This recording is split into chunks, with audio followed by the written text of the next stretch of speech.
City Council meeting of March 22nd to order, and we're going to start up with the Pledge of Allegiance. And I will ask Captain Williams to lead us in the pledge.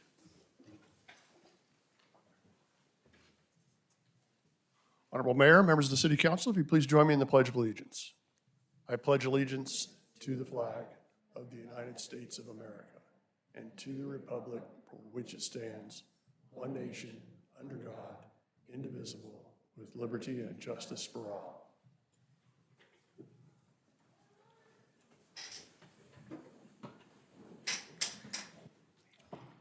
Jennifer, can you please call a roll? Councilmember Avila. Here. Councilmember Beaver. Here. Councilmember Thorpe. Here. Mayor Pro Tem Duncan. Here. Mayor Bogue. Here.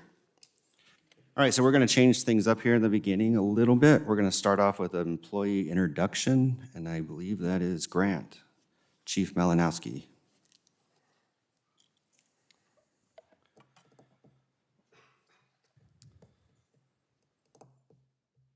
Good evening, Honorable Mayor and esteemed council members.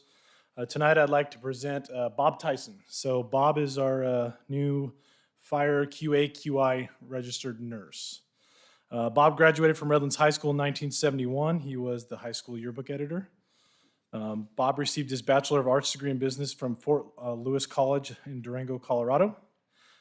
Bob graduated from nursing school from College of the Desert in 1984 and has 37 years of emergency department experience. Bob spent the last 15 years as the paramedic liaison nurse for the Redlands Community Hospital, which is essentially the bridge between the emergency room and the field. So about 15 years ago, I asked Bob to start helping us in Highland and Yucaipa. So for the last 15 years, a couple times a month, he helps us actually teach classes, continue education, improve our program. So Bob's not new to us, just a new capacity. From 2015, Bob served 5 years at the Redlands Fire Department as their quality assurance nurse and EMS coordinator. Bob retired completely in June 1st of 2020. Luckily, Bob's a personal friend. I convinced him retirement sucks, and he came back out of retirement after 6 months. So it's a volunteer 1 day a week, but I'll take it. So Bob joins us as a volunteer QA/QI nurse, and will be an extremely valuable asset to our paramedic program. He'll enhance the patient care and survivability our residents receive. Also locally, anybody that's gone through Crafton Hills College paramedic program for many, many years knows Bob as IV Bob. He used to teach the IV skills. And his impacts in the local area are definitely felt. Last year, kind of a grassroots effort, the field folks developed the Bob and Judy Tyson Scholarship Fund at Crafton Hills College, which takes a needy kid through paramedic school, pays for their tuition, pays for their books. And that's just kind of the dedication he's had to this area and this field. With that, I'd like to introduce Bob Tyson. Thank you very much, Grant. I'm excited to be back in Yucaipa and working with the fire department and the city. And I'm always available if anybody needs any help with patient care or anything else. Thank you very much. Well, thank you and welcome to the city of Yucaipa. I know this is not a new place to you. You've been here a while. But we would like to come down and have our picture taken with you, if that's okay. Sure. All right.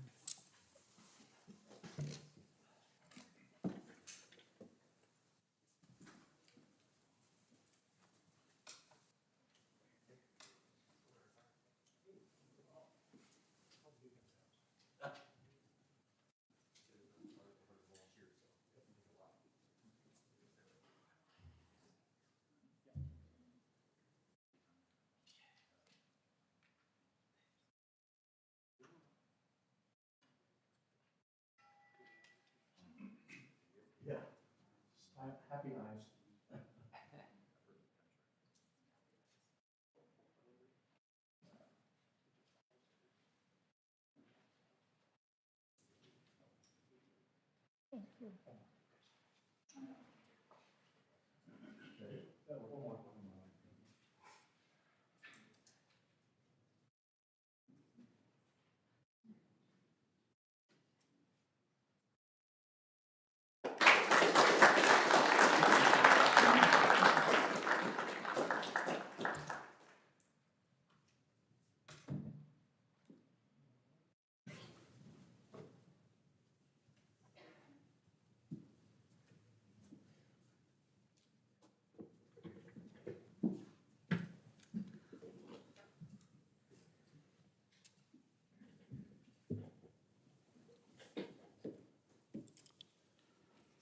All right, so that's going to take us to a special presentation, which is the California Trails and Greenways 2021 Trail Champion Award. Fermin. Good evening, Mayor and council members. I'd like to introduce Dana Rochat with the Wildlands Conservancy, and she will be making the presentation.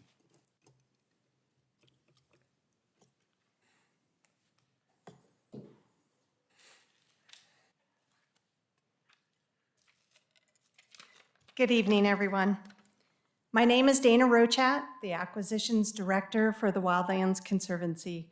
I'm also the Executive Assistant to David Myers, President and Co-founder.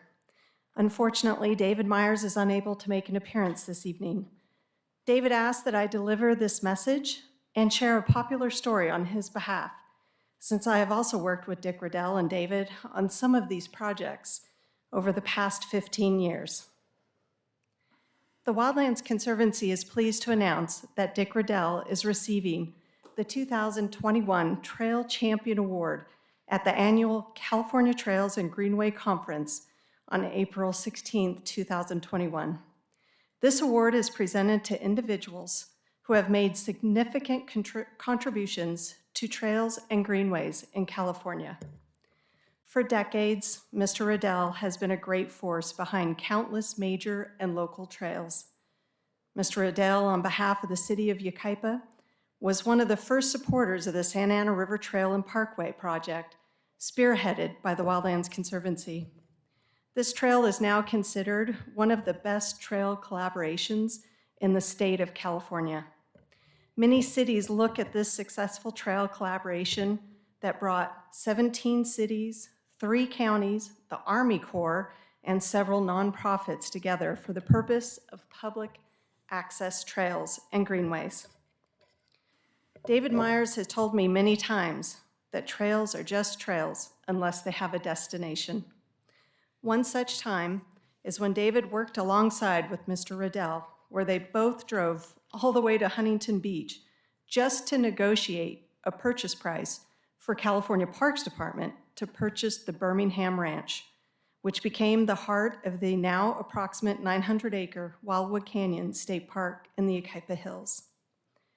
For many years, Mr. Riddell, along with Frank Sissons of the Yucaipa Conservancy, led the effort for the city of Yucaipa to have its own wildlands park, which is now known as the El Dorado Ranch Park. Dick was a strong municipal voice working with Wildlands to create the Sand to Snow and Mojave Trails National Monuments, the latter becoming the largest national monument in the lower 48 states. And finally, our own infamous Wildlands story, as told by David Myers, was a day when he was showing Dick a special trail in Oak Glen. We knew that Dick had slipped and fell on a rock, yet he completed the hike and never complained. It was about 6 months later when David learned that Dick had actually broken several ribs and had a mild concussion, yet Dick never told David because he didn't want him to feel bad about it. This really goes to the character of the man Dick Riddell, who is humble, courageous, insightful, and as a fiscal conservative has been for many years the leading force that made the Yucaipa the city with wonderful wildland parks and trails what it is today. Congratulations, Dick, on your 2021 Trail Champion Award. Thank you.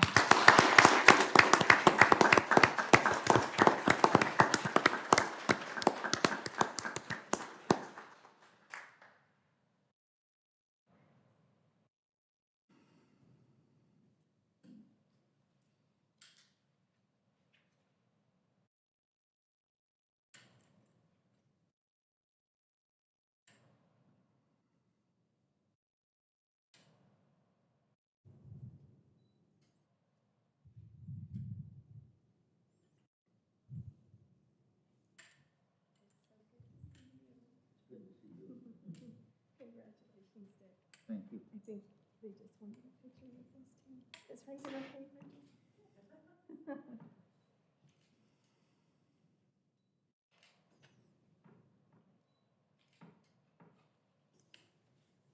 Oh, we have somebody else. One more.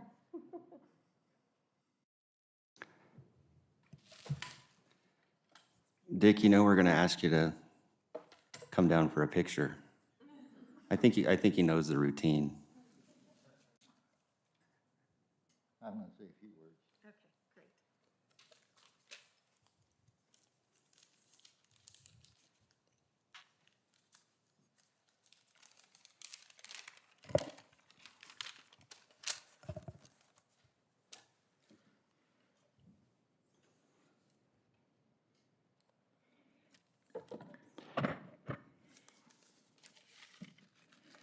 You're going to have to bear with me. I have a hearing problem, and when I was up there, they had a special wiring for me, but I don't have it now. So I couldn't hear what Dana said, but I'm sure it was flattering. It was excellent. It was excellent. This is a great honor, but it's even a greater honor to be nominated by David Myers, the Wildland Executive Director, the Wildlands Conservancy. History's gonna record the great naturalists, especially the ones in California, like John Muir. And history, bear me in mind, history is gonna show that David Myers is the greatest of them all. People don't realize, most people don't realize the contributions this man has made in his whole life. He's preserved miles and miles of shoreline, millions of acres of mountains, forests, rivers, lakes, streams, desert land, all preserved in perpetuity for wildland, for wildlife and habitat, and for future generations to enjoy. Another thing, naturalists like John Muir, who is primarily responsible for Yosemite National Park and Sequoia National Park and the High Sierra Trails, they did this when land was readily available and they had government financing. Right now, David has secured all this land, more land than those naturalists did in a time when land is not that available. Yet he's preserved and acquired all of this land for future generations. To give you an idea, I'm 96 years old. And about 85 years ago, when I was just a kid, I remember when the population in California reached 5 million. Today, it is almost 40 million. That's what David's been up against. And yet he's been acquiring all this land with private funds and without any government intervention. They're not state parks. They're preserved privately, but they're preserved in their natural state for perpetuity. I just want to say that, Yucaipa is very fortunate that David selected Oak Glen, which is our close neighbor, for the headquarters for the Wildlands Conservancy. But it's a tremendous organization. It's a big organization. He has his own people taking care of these parks, his own forest rangers and everything that work for the Conservancy, not for the government. But I just can't say enough for this great man. And it's really an honor to be nominated by him. He's a great friend. I work with him on many projects, but I'm humbled by just knowing the guy. Well, I'm Dick, sorry he's not here to resent this, but if he was here, he wouldn't let me say these things about him, so maybe he has some serious health issues, and it's a shame because he's still in the prime of his life. He's not like me that's at the end of his life. He's still in the prime of his life, but he has some very serious health issues, and it's a real shame that he's not here. But the people in this city ought to be grateful and appreciate all the things that he's done, and the fact that he has located his home here. So, but I want to thank the Trails and Open Space Committee for their involvement in this. And I don't know if it's an honor I really deserve, but I'm grateful for receiving it. So thank you very much.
Had the same idea. Thank you. Thank you, Tom. Good luck.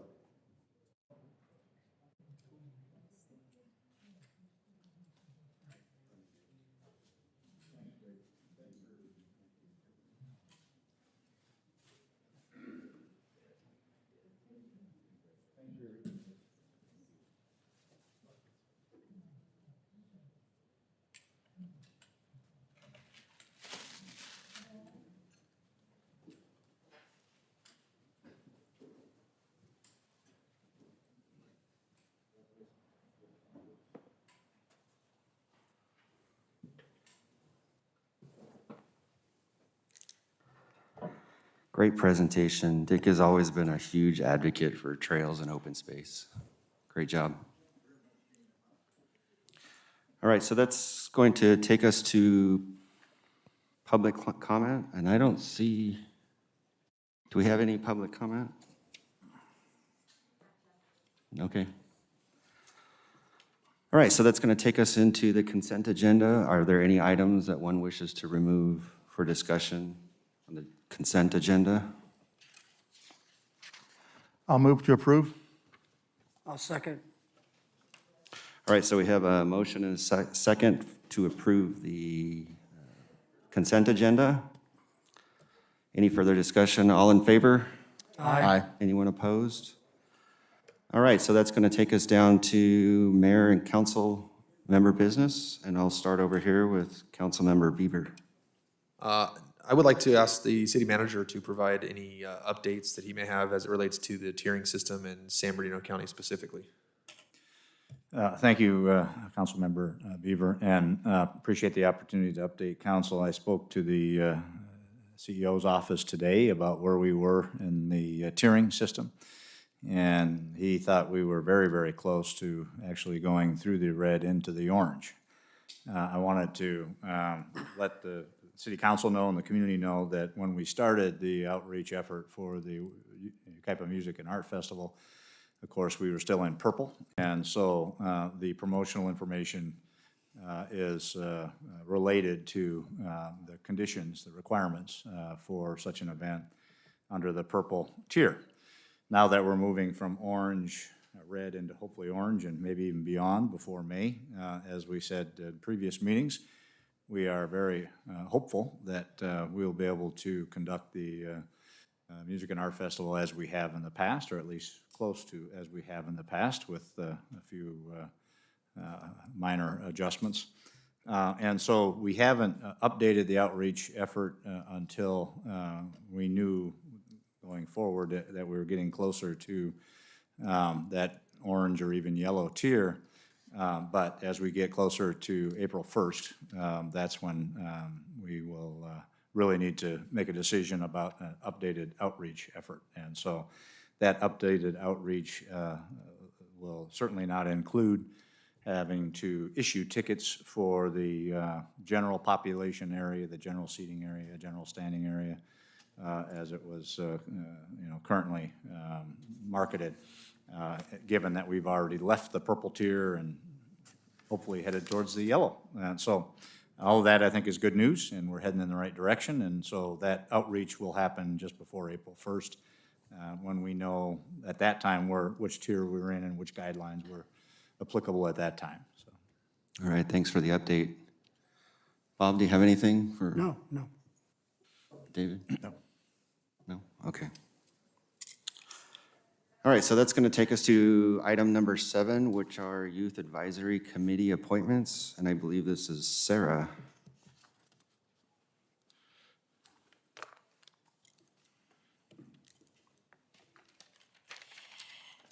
Good evening, Mayor and City Council. I am here this evening as a staff liaison for the Youth Advisory Committee to recommend the appointments of Mr. Aiden Benson and Ms. Adeline Tolkien to the committee. So as you know, the committee serves as an advisory body to you, and the intention is to improve youth involvement in city issues, activities, and provide the committee members a roadmap for success. The Youth Advisory Committee members will continue to recruit for the remaining at-large vacant positions, and there is no fiscal impact as a result of this action. So Mr. Aiden Benson and Ms. Adeline Tolkien are being recommended for appointments to the Youth Advisory Committee for a 2-year commitment effective today through September 1st, 2022. So first, it is my extreme pleasure to introduce Mr. Aiden. So he is currently a freshman at Sierra Canyon High School and a longtime resident of Yucaipa. Aiden has been described as having a hard work ethic, good communication, and being a well-rounded individual. He is also a member of the Sierra Canyon Days Youth Leadership Program. Aiden has strong family roots in Yucaipa and is passionate about community service, especially how he can give back to the community in which has given so much to him. His interview with the committee was impressive as he expressed his willingness to be a team player. I have no doubt that he will work well with the Youth Advisory Committee to advocate for the community. So at this time, I invite Aiden to say a few words, after which I will be much pleased to introduce Adeline. Honorable Mayor and City Council, thank you for allowing me the opportunity to address you this evening and for considering my appointment to the Youth Advisory Committee. As stated before, I'm Aiden Benson, and I would love the opportunity to serve the Yucaipa City by joining the Yucaipa Youth Advisory Committee. I've lived in our community for 8 years now and have been given the privilege to grow up inside a safe and beautiful neighborhood. Because of Yucaipa and its ability to have an incredible place for today's youth, Yucaipa has given me more options than I could get living in another city. Because of that fact, I feel as if it's my duty to give back to the community and aid the city council and officials to have insight into what it's like living in Yucaipa for people my age. Thank you in advance for giving this chance to speak and for considering me for this appointment. Thank you. Great presentation. Great. So thank you, Aiden. Next, and now to be outdone, I introduce Adeline, also known as Addie. She is currently a sophomore at Yucaipa High School and has an impressive 4.5 GPA. That includes a challenging course load. She is involved in high school extracurricular activities. That includes being the Commissioner of Community Service for ASB and is also on the golf team. Addie is passionate about community service, especially in how she can support the teen community in Yucaipa. Her interview with the committee included ideas for community service projects right in her answers and responses. I have no doubt that she would work well with the committee. So at this time, I would ordinarily invite Addie to say a few words, but unfortunately for us, but fortunately for her, her golf team had a tournament today at the high school, and she is unable to join us this evening, but she did send a message in her place. So if you permit me, I would go ahead and read now. So, I believe I am qualified for this position on the Youth Advisory Committee because I'm extremely resourceful and capable of balancing various aspects of my life. Having to maintain my academics with an impacted schedule, attend many ASB activities on and off campus, as well as being an athlete on the YHS girls golf team. I have to maintain my time very carefully. Being a member on the committee would not pose a challenge to me, as I would do anything and everything for the benefit of the Yucaipa community. I hope to put others' needs before my own within the city's community and help unite people through community service. Helping those in need has always been my passion. Ergo, being a part of the Youth Advisory Committee will provide me a platform to reach the Yucaipa population. I am honored to be able to speak at this meeting, through me, and I am eager to hear the City Council's response. Thank you for your time. And with that, that concludes our presentation. Do you have any questions for Mr. Aiden or of me through the Youth Advisory Committee? So are there any questions? I've got a lot of questions, Aiden. I thought you would say something like that. I've known Aiden since he was 5 years old, and he's done nothing but impress me as he's grown into the young man that he is. I pushed him hard to consider the Youth Advisory Committee, and he had a lot of questions, which showed me that he was mature enough to understand that he was entering into something that was not easy for somebody to just enter into. So he's impressed me. I've talked to the staff liaison as well, and it sounds like he impressed the staff. So I'm excited to see him become more involved than he already is in our community, and I'm very appreciative that he applied for this position. Thank you. Is that a motion for both applicants? It's, yes, a motion for both applicants. Okay. And it's your lucky day because I don't know if you know, but the actual person who started the Youth Advisory Committee is sitting there in the back row. There you are. So we have a motion to accept Aiden and Adeline. I'll second. We have a motion and a second. Any further discussion? All in favor? Aye. Anyone opposed? You know what, we're gonna have our picture taken. I was really hoping for We that. need the exercise, so you need to come down here. You should only open it.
All right, so that's going to take us to possible action on pending legislation, and I know there are a couple of things, so turn it over to Ray Casey. Thank you, Mr. Mayor. The first item, or the item that I have anyway, under legislation is SB 82. It's essentially a piece of legislation that would take what is now considered a robbery and turn it into petty theft. And that is when the bill would define the crime of petty theft in the first degree as taking the property from a person of another or from a commercial establishment by means of force or fear, but without the use of a deadly weapon or great bodily injury. So that used to be a robbery, considered a robbery. Now, if it's passed, will be considered petty theft. It would still impose a penalty, imprisonment in county jail for 1 year, $1,000 fine, or both. And it would, by creating this new crime category, this bill would impose a state mandated local program. The bill has passed out of committee and is moving towards a vote. And with that, I'd be happy to try to answer any questions you may have. All right, so are there any questions for staff? Or comments? I'm not sure I understand it. I've read it a couple of times, and I asked Councilmember Beaver, but, so the Proposition 47 already sort of killed the law, but this here just makes it worse? Yeah, it further moves what was formerly a robbery crime into petty theft, which is the problem, one of the problems that cities all over California have had relative to property crimes is that it was defined as anything stolen under $950 was considered petty theft. Many times, folks weren't, the issues that have arisen related to that. Now it takes another step in that direction by defining what was a robbery as now petty theft, unless there's a weapon involved or resale of the merchandise, but perhaps. So do our leaders or legislators, do they understand? Are they just feeling sorry for people that want to commit crimes, or do they understand the implications of this nonsense? Hard for me to answer on behalf of our leaders. Obviously, we're all reading the same things in the paper, but it's really hard for me to try to answer that. I just don't see it. I don't understand it. So. I don't understand it either, because it doesn't seem right at all for law-abiding citizens to have to deal with this. It just amazes me. Yeah, I'm frequently asked, how long is somebody... Justin, can I ask you one favor? Could you, Yes. just while you speak, so I can... Yes, sir. Frequently, I'm asked in professional and even private capacity, what are the consequences for certain crimes? And it's altogether disheartening to explain to somebody that the consequence or the repercussion for certain crimes is a ticket with no jail time. This is going to be one of those instances. It's a misdemeanor petty theft. By and large, it's a ticket. Well, consider you're at a bus stop and somebody comes and forcefully removes your property, or they threaten you, but there is no weapon used. That will be one of these consequences where there's a ticket. It's a misdemeanor. That is a robbery. That is a felony, and it was designed that way by legislations of past with intent, and for that reason. This is another shocking and very disappointing example of how consequence in our society is being altogether eliminated. This is very sad to see. I was actually unaware of this until today. I oppose this. If this is coming before us to oppose it as a body, I would support that, and I would even motion that would be the case. And for any in the gallery or reading our newspaper or seeing this, I would also urge you to reach out to your elected officials on a state level. It's scary, and if this happens, it's paving the way for more elimination of consequence, in my opinion. So this is an SB bill, so it is a Senate bill, and I happen to know one of the people on the committees, and that is the one no vote. For sure. So our legislator is adamantly opposed to this bill. Unfortunately, California is in a trend where they feel that we need to release people out of prison, and that's just where we're headed. So, David, do you have anything? No, I agree. I think, as Councilmember Beaver indicated, we're entering a phase of less accountability for our society, and until somebody seriously gets hurt as a result of these measures that our progressive legislature is taking, I mean, we're talking about them, not just us on the field, but them. This is going to continue, and it is a sad state of affairs right now. John, do you have anything? I also agree. I oppose this as well. And I think everything that's been said, I concur with.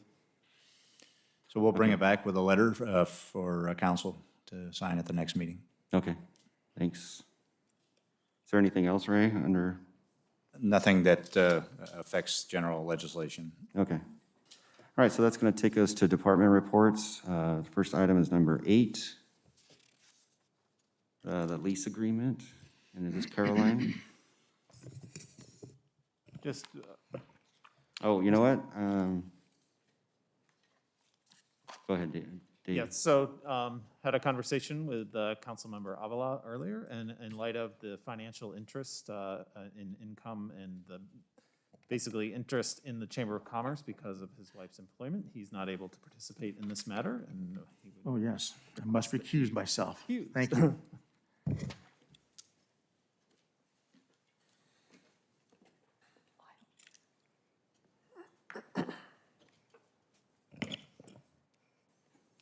Good evening, Mayor Bogue and City Council members. For your consideration this evening is the lease agreement with the Yucaipa Valley Chamber of Commerce.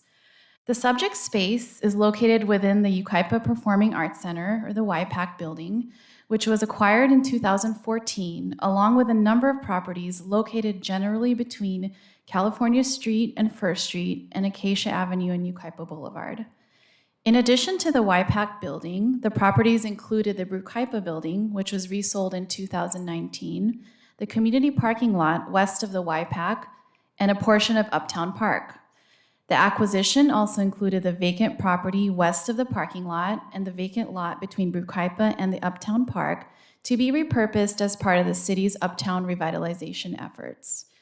Initially, the subject space was identified as medical office space to help obtain grant funding for the construction of the YPAC.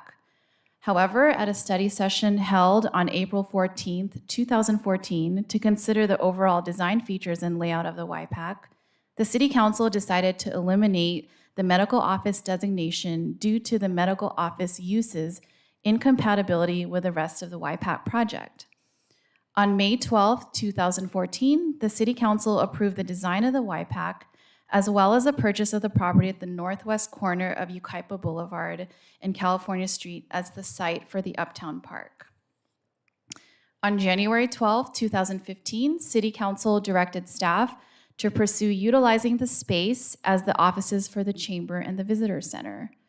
After a series of ad hoc meetings were held between the City and the Chamber, a mutual agreement was reached that the Chamber would occupy the space along with the Visitor Center adjacent to it. On December 12, 2018, the city approved its first lease agreement with the Chamber regarding the space. Key provisions of the agreement included a 2-year term beginning March 1, 2019 and terminating February 28, 2021, rent at $1,062 per month during the term, including electricity and gas, the city to pay up to $100 per month for internet, phone, and cable TV costs, and the city to fund up to $15,000 annually during the term of the lease for visitor center staff. The city also provided basic office furnishings for the conference room, while the Chamber supplied their own office equipment and furniture. In addition to the funding contributions specified in the lease agreement, a separate allocation in the amount of $19,000 to the Visitor Center's budget was approved by the City Council on January 28, 2019. This funding was intended as a startup budget for the Visitor Center operations, including furniture, fixtures, updated trail maps, Explore Yucaipa merchandise, and other basic items. Recently, the agreement dated and approved on December 12, 2018 expired on February 28th. On March 4th, the Chamber Ad Hoc Committee and the City Council Ad Hoc Committee met to discuss a new lease agreement, which staff has prepared for your consideration this evening. The proposed lease agreement essentially has the same provisions in the previously dated agreement, such as a 2-year term, the city paying up to $100 per month for internet, cable, and phone, and the city providing up to $15,000 annually during the term of the lease for visitor center staff. The rent amount of $1,062 per month is also the same. However, it is important to note that the ad hoc committees discussed that rent payments may begin on January 1st, 2022 to allow the Chamber enough time to recover from the closures mandated by COVID-19, resulting in the Chamber's loss in revenue.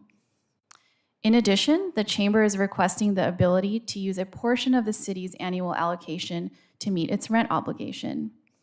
To those ends, the proposed agreement includes a provision that rent commences on January 1st, 2022, through the termination of the lease on March 22nd, 2023.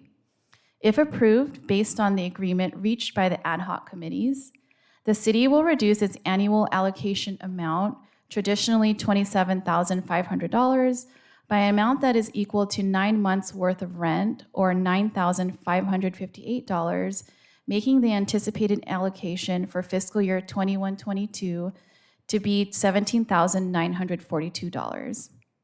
This annual funding allocation to the chamber is a separate item to be reviewed by council at a later meeting date as part of the budget process. If approved, the chamber offices and the visitor center would reopen on April 1st, 2021. Staff has already been approached by chamber staff to begin cleaning and organizing the space in anticipation of the April 1st reopening date. The direct costs associated with entering into this lease agreement include the general utility and building maintenance costs, which are intended to be offset by the revenue generated from the rent payments or anticipated reduction in funding allocation. If approved, the city will receive a monthly rental payment of $1,062 per month beginning January 1st, 2022. In addition, based on the agreement reached by the ad hoc committees, as previously mentioned, the city's annual funding allocation to the chamber for fiscal year 21-22 is to be reduced by an amount equivalent to 9 months' worth of rent. And as mentioned, this item will be considered as a separate item at a later meeting as part of the budget process. Staff recommends that the City Council approve the lease agreement with the Yucaipa Valley Chamber of Commerce, a tenant of the city-owned building located at 12050 California Street, and authorize the city manager to execute the necessary documents to complete the lease agreement process. That concludes my report. I would be happy to answer any questions you may have at this time. All right, so before we actually go into questions and comments, I do have one public speaker slip. Cesar Marufo?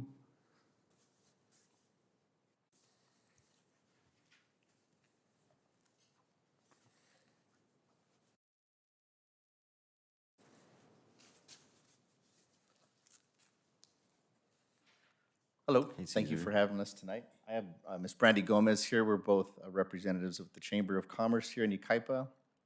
And we just wanted to thank you for the opportunity. We've worked out some details with the ad hoc committee and Mr. Casey. And we look forward to our continued partnership with the city and hope to see you we do plan on doing a red ribbon cutting when we reopen and able to reestablish. Thanks, Cesar. Thanks, Brandy. All right, so are there any questions or comments for staff? I have some questions. When did the chamber shut down their space there at the YPAC? When we closed the YPAC for pursuant to the COVID-19 guidelines back in March, I think. Okay. When we reopened the YPAC and we were allowing that space to be rented out, did the Chamber of Commerce not commence business again? We haven't reopened yet. We plan on rolling out that reopening here in April. We do have staff that is preparing for the reopening, but we haven't reopened to the public yet. So Other than rentals that are outside, or I think some of the contract classes is all. Okay. So I've been approached by a few businesses in the Uptown. One of them opened business in February of last year, and I think due to his own tenacity, has been able to be successful at this business during a time when every other business, to include the chamber, was shut down. So I'm happy that this is happening. I wish it would have happened sooner, because I think there are businesses that are genuinely suffering, and that's the chamber is there to help businesses and be the council's conduit of support to businesses within the community. So I'm not opposed to supporting the chamber and helping them out and giving them the opportunities, but I would urge them to please consider not closing again if they're able to stay open. And if businesses are able to stay open, then the chamber, by virtue of being their support, should be open as well. So, with that, I motion to approve this item. All right, so we have a motion. Are there any other discussion or questions? Bob, do you have a question? No, I was on the ad hoc, so I approved it, so. Okay. John? I don't, I think mine comes back to the budget more than it does this particular lease agreement, so I can save my questions for a later date. Okay. All right, so we have a motion. I'll second. We have a motion and a second. Any further discussion? All in favor? Aye. Anyone opposed? Thanks, Caroline. You're welcome.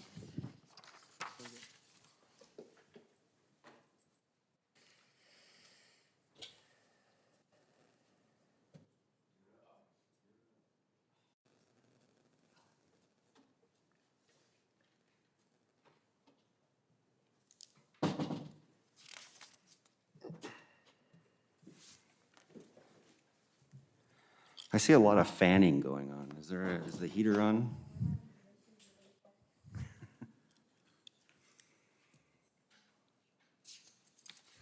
All right, so that's going to take us to item number 9, the sheriff's contract amendment.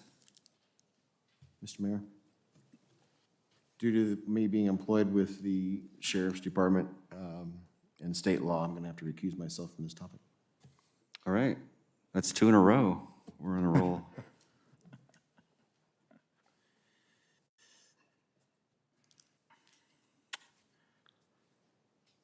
All right, is this yours, Ray? Yes, thank you, Mr. Mayor, members of the council. As you will recall, at the mid-year budget review, the city council directed that we contract for an additional deputy. This is the Schedule A that includes that additional deputy for the rest of this fiscal year. And of course, we'll include that in the upcoming Schedule A for next fiscal year as well, with the associated costs. The cost for this fiscal year is in the neighborhood of additional $50,574.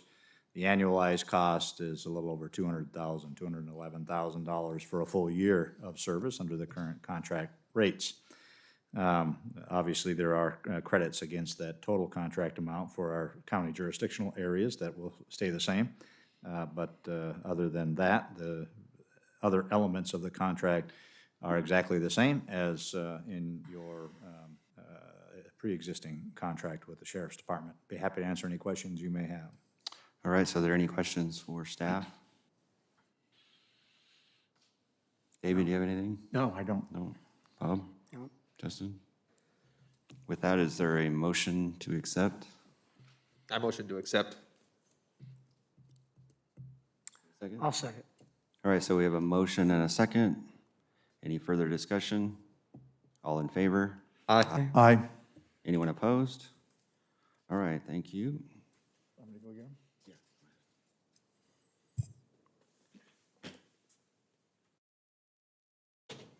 So that's, who's up next? Is that Mary?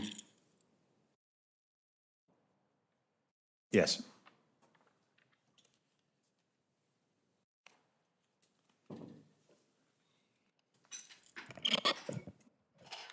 All right, special event permit application. Go ahead, Mary. Thank you, Mayor Bogue and council members. I am here asking City Council to review and approve a special event permit submitted by Roger Thomas to hold a certified farmers market in Uptown Park. If approved, the farmers market will take place on Fridays year-round.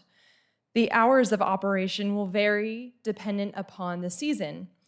During the spring, fall, and winter months, the hours will be from 9 a.m. to 2 p.m. And then during the summer months, the hours will be from 3 p.m. to 7 p.m. The applicant is seeking a co-sponsorship in the form of marketing and logistical support. Staff is recommending that the farmers market take the place of our Uptown Friday nights and that the fiscal year 2020-2021 budgeted Uptown Friday night expenditures be used to provide the marketing and logistical support for this event. On Tuesday, March 16th, 2021, staff attended the Uptown Association meeting to discuss the event. The association was in support of the event and would prefer a 6-week trial with the market being located on California Street, south of Yucaipa Boulevard, but north of Avenue A. However, at this time, the applicant is requesting to hold the event in the Uptown Park. The fiscal year 2020-2021 adopted budget includes expenditures in the amount of $6,000 for the Uptown Friday night events. This concludes my report, and I, along with the applicant, Roger, and his business partner, Guy, are available to answer any questions that you have. Well, I do have 2 speaker slips from Guy and Roger, so if you guys want to come on up, we have 3 minutes.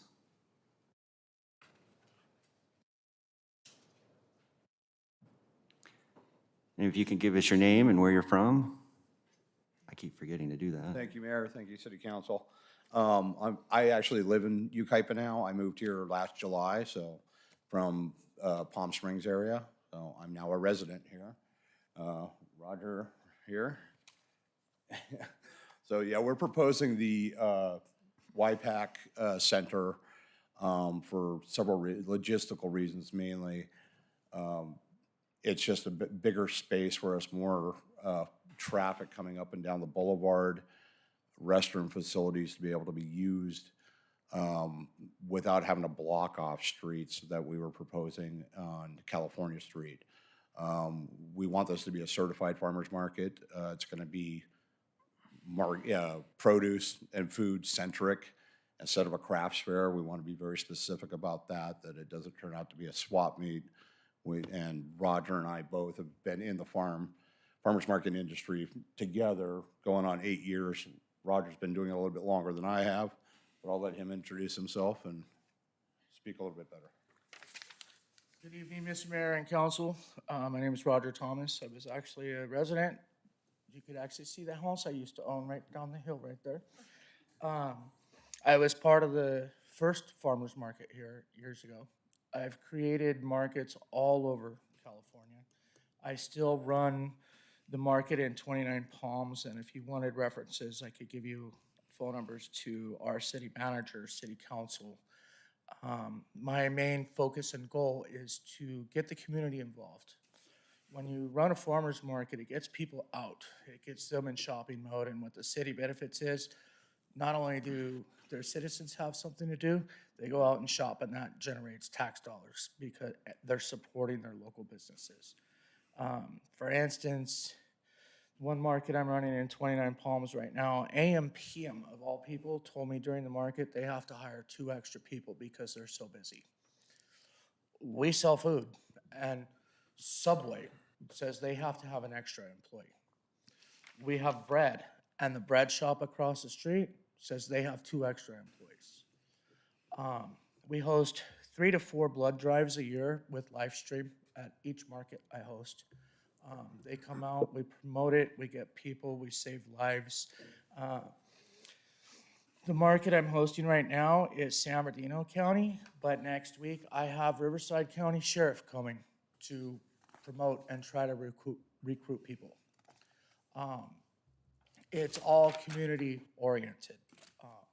And anything we can do to work with the community, that is the goal of a farmer's market. What we would ask from the city is we need restrooms and places for our vendors to be. We're not gonna ask for a whole lot, however, we do have to have restrooms. But any way we could help the city, I'd be willing to hand out my business cards to all of you, and we will be willing to do what we can to adjust, to move things and help with other events at the same time. I'm familiar, there's Movie in the Park sometimes. I've actually hosted Movie in the Park in 29 Palms maybe 30 times. I have not hosted it at a farmer's market, but that parking lot is so big, I could completely help with that. And I have all the equipment. Mary, are those logistical things that you talked about, the restrooms and so forth, are already taken care of? Okay, awesome. Are you? Yeah, I'm pretty much finished, but I'm at the end, I'll give you guys each a business card, and if there's a way I can help, I'm absolutely willing to help. The goal of a farmer's market is city and community support. Awesome, thank you. Thank you. Thank you. Thanks, Guy. Thanks, Roger. Are there any questions for? Yeah, so how did this come about? How did you guys, so you moved here from Palm Springs, but how did this whole year-round farmer's market idea come about? Personally, both of us actually, I have two businesses. One is a fresh pasta business, and I do farmers markets out in the desert. I do 5 different farmers markets selling my products there. I also have a mobile knife sharpening business that I do out on site out in those farmers markets as well.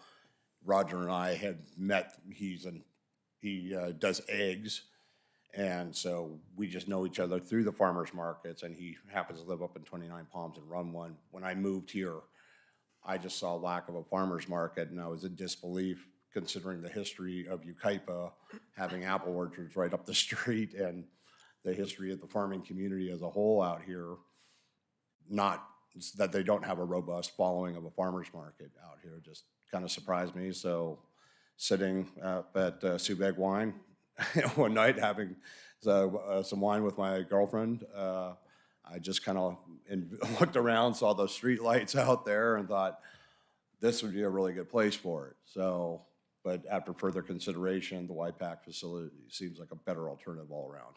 Well, thank you. Thank you. Thank you so much for the idea. Excellent. Do you have a question? No? Okay. Questions, comments? I have a couple. Go ahead. How did we come to the time frame from 9 a.m. to 2 on the spring, winter, and fall months? Yeah, because it's on a Friday, we would have a window at 9 a.m. to 2 p.m. So some of the stay-home moms, people at lunch could come up and get what they wanted. After more consideration, instead of going to a morning market and then moving it to a night market and then moving it back to a morning market, we just figured let's start with the evening. That's kind of what your model has been in the past. So we wanted to kind of capitalize on what had been kind of going here before, and just do it much better. Okay, the reason I asked is because if we done any kind of study to see what kind of turnout would come out during those hours? Because historically, when we've had events that are in the evening, there's pretty good turnout for those, but during the day, I understand those that are staying home or those that are retired, but you may significantly increase your crowd if it was at a different set of hours. That's why in the winter, we would do it in the morning, because it's cold at night. I mean, the winds come up in the wintertime, it's colder. We're gonna capture for that time period. I have run markets all over and created markets all over California, and I find that when you do an evening market, you get more people that want hot foods, and just to have fun, get out, relax, enjoy, and then they go out and they shop and they do things. Where when you have the morning market, most of mine are 8 to 2. But Fridays are a little odd for farmers, and I worked my first market in 1997. The morning markets, those are people that you're trying to get your local residents healthy. They come out and they buy produce, they buy peaches, plums, apricots, berries, and healthy things. When you do a night event, it's more of a entertainment type thing. The farmers are there, and some of your loyal customers come, but usually your big healthy eaters, they come in the morning. And on Fridays, it's a little off because it's a Friday. And so instead of doing 8 to 1 like we normally do, we decided 9 to 2. And also our goal, and Guy and I have both been speaking with many local places, and our goal is to get as many local businesses involved as possible. And we have many, we've been talking to bakeries, beef jerky people, we've been talking to everybody local that we can to try to get them involved in it. And so the timeframes vary, but also the crowd changes from night to morning. You're referencing like the difference between a true farmer's market and more of a street fair in the evening times where you have a carnival on our streets versus a street fair. At evenings, you still have all your farm products and stuff, but more people come out and they want more of a street fair. They want more hot foods. They want more this and that. And then you'll see them at the local bars, or you'll see them at the local this or local restaurant and stuff, where in the mornings, everybody just wants to come get healthy produce. And those people are up early, they're not up late, but some of them still come in the evening. So it kind of varies. So I know that I've been to these certified farmers markets I know Kaiser hosts these on weekends as well. I've opened almost every Kaiser market there is. So I know that we are going to be home to a Kaiser facility here soon, so perhaps they would also like to partner in providing some of the dietitian portions of it and have a booth at our firm, our certified farmers markets, should this progress. Yeah, yeah, and I've worked with Kaiser. I've opened markets in their parking lots from Riverside to LA. And they're all pretty successful, but I handed them over to other people after we really built them and started them going. And the goal is to get people to eat more healthy and to get people out to shop local businesses. It gets them in shopping mode, and they're getting healthier all at the same time. All right. Yeah, I have a question. Go ahead. Have you lined up certified farmers for your event? I have. I am a certified farmer myself.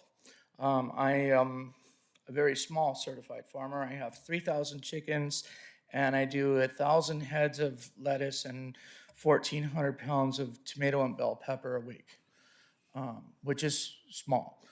And then we have Divine Farms right here out of Redlands, and we have Finco Bonita Farms. And they each set up a 10 by 10 canopy, and they set up 3 each. And so I think Finco Bonita sets up 4, which is 40 feet long. And Divine sets up 30 feet long, and it's just all fresh produce. And if any of you are on Facebook, you could look up the numbers 29 Palms Farmers Market and look at the videos, and you'll see the market I'm running there now. You'll see the produce, the healthiness, and what I do, because I make most of my live videos myself. And then my girlfriend at Copper Mountain College makes the rest. Okay, and one of the most important things, you're calling it a certified, so there has to be some criteria. And I just want to make sure that you have certified farmers And so, and not just and call it certified so farmer. being a certified market, you have to have at least 3 certified farmers to stay certified with the County of Department of Agriculture. And we have that. And also, we're very picky. I've known Guy for 8 or 9 years, and I've worked markets since 1997. But if you do not make the product, we're not going to allow you to sell it. If you do not grow it, it's not going to be here. Yeah, if you don't make it, bake it, or grow it.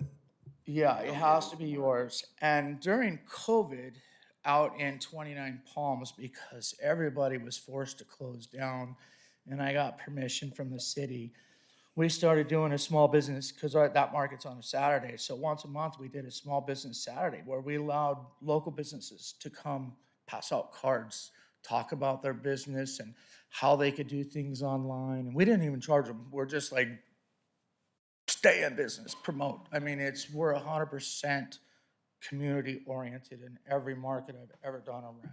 All right. Thank you. Our city manager out there, everybody would all vouch for it. Awesome. Thank you very much. Thank you. Are you? One more thing? You have one more? Okay, go ahead. Sorry. Go ahead. I have to be careful. I've asked this question. I don't know if it's of you gentlemen or if it's more of staff. But when you do these different events, do you try to add into the logistics of providing for some form of security or things of that nature in case the crowds are large? We have a couple people that we hire to walk around. They sweep, they watch out for things. And in a farmer's market world, vendors all watch out for each other very closely. We provide a $2 million insurance policy. The city is additionally listed, which is how it's it's on an insurance policy. And we also list the sheriff's department, the fire department, and anyone the city would like us to additionally list. And we do a very good job of security, taking care of things, and cleaning up after ourselves constantly. We have an information booth. Usually it's a young person and they just sit there and when people want to come up.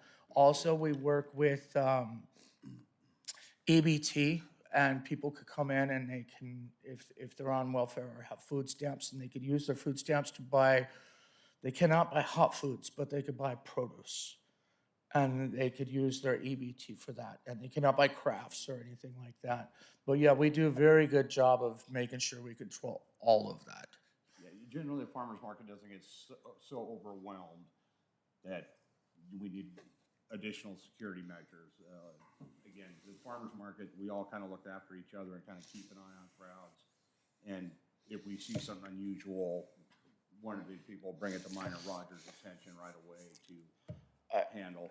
So I think since 1997, I've only had an issue twice, and every vendor was there to make sure. And usually it was a homeless person or a homeless person on drugs. And we gave them food and walked them out. And that's usually the only issues. I think that's the only issues I've actually ever had. And when we have a market, you block off entrances. Mary, did you have anything else to add to the presentation? You don't? Okay. John, are you good? I'm done. David, you're good? Thanks, guys. Thank you. Bob, you're good? We're good. All right, everyone's good. Thanks, Bob, or Guy and Roger. All right, so any questions or comments for staff?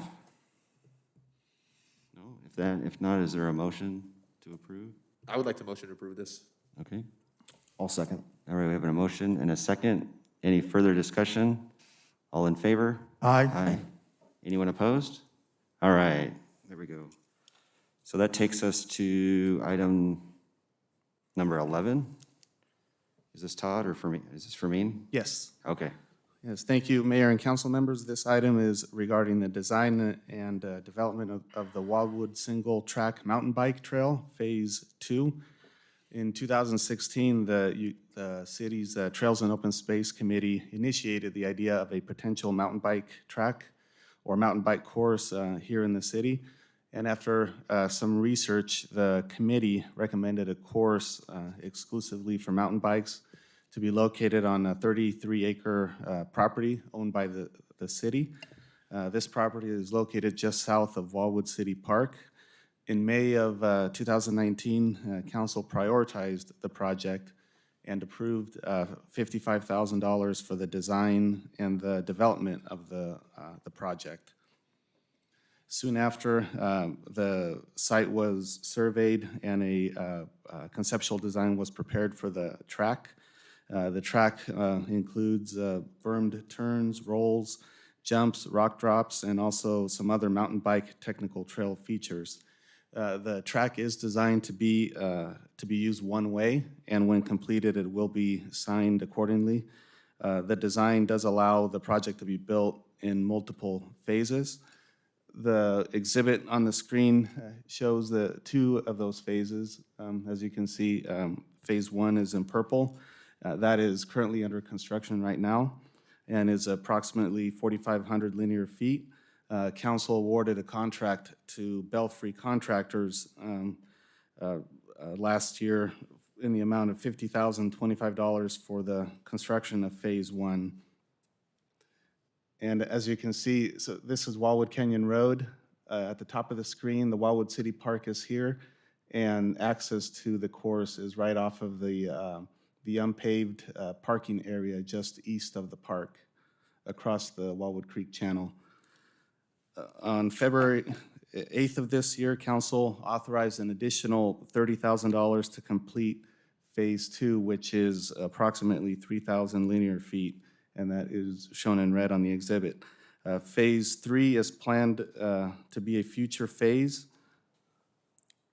and that's shown in black on this next exhibit. Phase 3 is planned to be a future phase which will add about 4,000 linear feet to the course. Phase 3 will require the construction of a couple bridges as part of that phase, and depending on the cost of the bridges, the estimated cost to complete Phase 3 is between $50,000 and $80,000, again, depending on the cost of the two bridges. After publicly advertising the project, or Phase 2, requesting cost proposals, one proposal was received, and the contractor submitted that proposal was Belfry Contractors. As I mentioned, they are the ones that are currently building Phase 1. And they, just for reference, they have completed other trail projects here in the city, such as a few of the trails in the Crafton Hills, just north of Chapman Heights Road, and also a trail in Whisper Ranch. They are members of the Professional Trail Builders Association and also the American Trails, which are both groups that professional trail builders typically belong to. In 2020, Kathy Barton, a member of the Trails and Open Space Committee, donated $3,000 to the city for this project. Staff is recommending that council formally accept her donation and amend the fiscal year 2020-2021 capital improvement program to include the $3,000 as part of the project budget. With this donation and the $30,000 approved by City Council for Phase 2, there is sufficient funding available to accommodate staff's recommendations, which include the award of the contract to Belfry Contractors in the amount of $31,625 to construct Phase 2, and also authorizing $1,000 for contract administration and staff time to construct Phase 2. That concludes my report, and staff is available for any questions you may have. All right, are there any questions for staff? David? No, I'm good. I'll move to approve. I'll second Bobby Duncan's motion. All right. I just want to throw a quick shout out to Kathy Barton. I want to thank her for donating $3,000. That was a heck of a gift and well appreciated. So we have a motion and a second. Any further discussion? All in favor? Aye. Anyone opposed? All right, so now that's taken us to a study session, which are goals and objectives. And I think it's going to be broken down. Did I miss one? Oh, I'm sorry, I jumped again. Item number 12, which is general plan and housing. Sorry, Ben. Yeah, no worries. All right, so before you guys is the general plan and housing element progress reports. As council may be aware, each April, cities are required to submit their progress reports to both the Housing and Community Development, or HCD, and the Office of Planning and Research, OPR, and also to share the information to the public. As part of it, the general plan progress report really is just a quick snapshot of different activities the city has done in the past year that helps support or implement the general plan. And then the housing element report is essentially fundamentally a tracking for the regional housing needs assessment, but then also includes a number of other pieces of information that's been added by state law in the past few years to really give a better idea of the housing activity that's happening within jurisdictions. I'll cover kind of the housing report since it has a few different sheets that go with a lot of data in part of it, just for council's review. Table A for the housing report has all the projects that had been submitted for review during that year. And then table A2 goes even further and addresses all the projects that were submitted for entitlements, building plan checks that were submitted, permits that were issued, and then ultimately the projects that were built. The tables A1 and A2 are part of the accountability metrics that were established by state law, really showing the number of units that are submitted, approved, and then also identify any units that are denied. So then that way, can do a follow-up. What was the cause for that denial? Was the project consistent with the general plan, or was there other things that precluded that approval process? Table B is typically what you would see in most of the prior housing reports of past years until some of the updated requirements. It does provide, as I mentioned, the tracking of the RENA. Right now of our current cycle, we have built 647 of the 1,600 units that were required, and mean that we technically have 958 units remaining for this particular housing cycle. However, based on the Table A showing the number of projects that have been submitted. We do have a number of projects that are in the pipeline or have been approved in the past few years.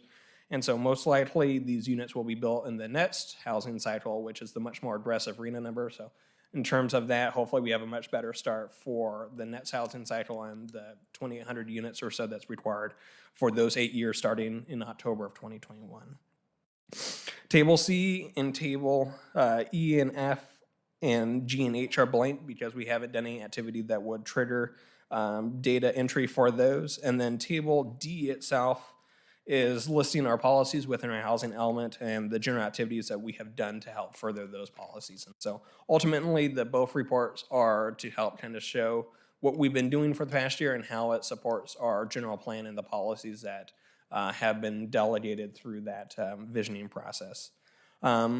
Summary table also provides a general highlight of the housing projects that have been done and then also permits that were submitted pursuant to SB 35. We've had none in our jurisdiction in the past year. And then the final sheet is regarding the city's LEAP grant, and we are currently working on those grant activities, and so it's reflected in the report. And with that, that does conclude my presentation. Happy to answer any questions. Definitely is a lot of data entry that's required on that and a bit of a bear to get through. So. All right, so are there any questions for staff? Comments? Do I dare say complaints? No? With that, is there a motion to accept? I motion to the city, or that we receive and file the 2020 general plan and housing element progress report. And I'll second. All right, so we have a motion and a second for receive and file. I know we changed that policy, right, David? Yes, it's receive and file there's no vote. I have a motion and a can second. anyway if you I have want. what's that? Nothing restricts us from not voting. Yeah, I have a motion and a second at this point, so any further discussion? And that would include submitting the report to the state, I take it. Okay. Right? Yeah. All in favor? Aye. Aye. Anyone opposed? All right, thanks, Ben. Sorry for skipping over you. All right, so that takes us now to item number 13. Our goals and objectives. And I know this is multi-part. It is, and if I may, Mr. Mayor, a couple of things. One, this is, of course, the annual process that we have used now for, I think, 13 years, 12 or 13 years, that helps us prioritize our, call it extraordinary work over the course of the year beyond just our normal day-to-day operations. Sometimes there are things that overlap, but primarily it's extraordinary things.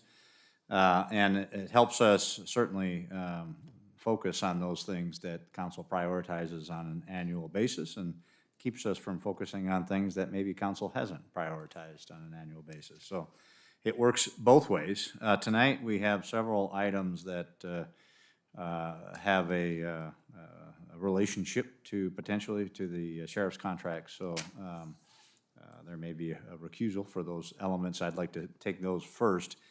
But there are three basic components this year. It's a little bit different because of the CARES Act funding. And it's also different because I've had a number of requests from individual council members about revenue enhancement opportunities with the measure not passing this past year. CARES Act funding is one-time funding. It'll help us for the next year or two, maybe three. But obviously it's not ongoing revenue, and therefore we have to keep that in mind as we're looking at the right ways to utilize that funding wisely. And we'll talk more about that later, but if I may, how I'd like to kind of start, if it pleases the council, is to kind of just go through the different categories and explain what they are in a little more detail. Some of them are pretty self-explanatory, but others perhaps not so much.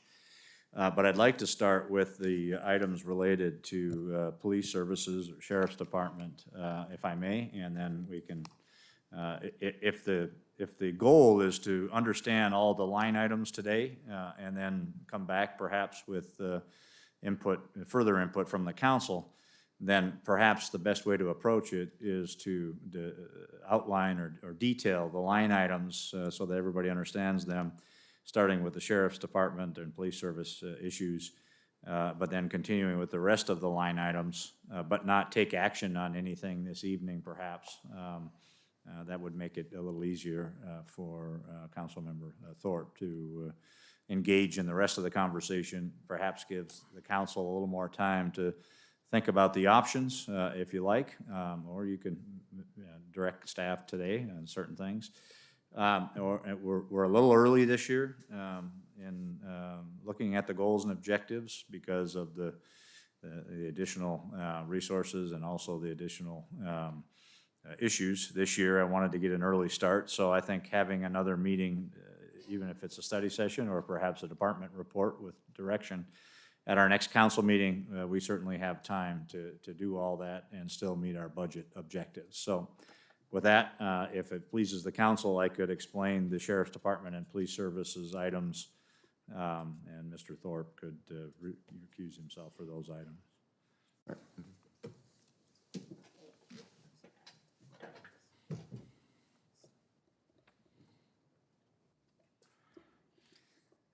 Are we discussing these items, the police issue, in all three categories, or just?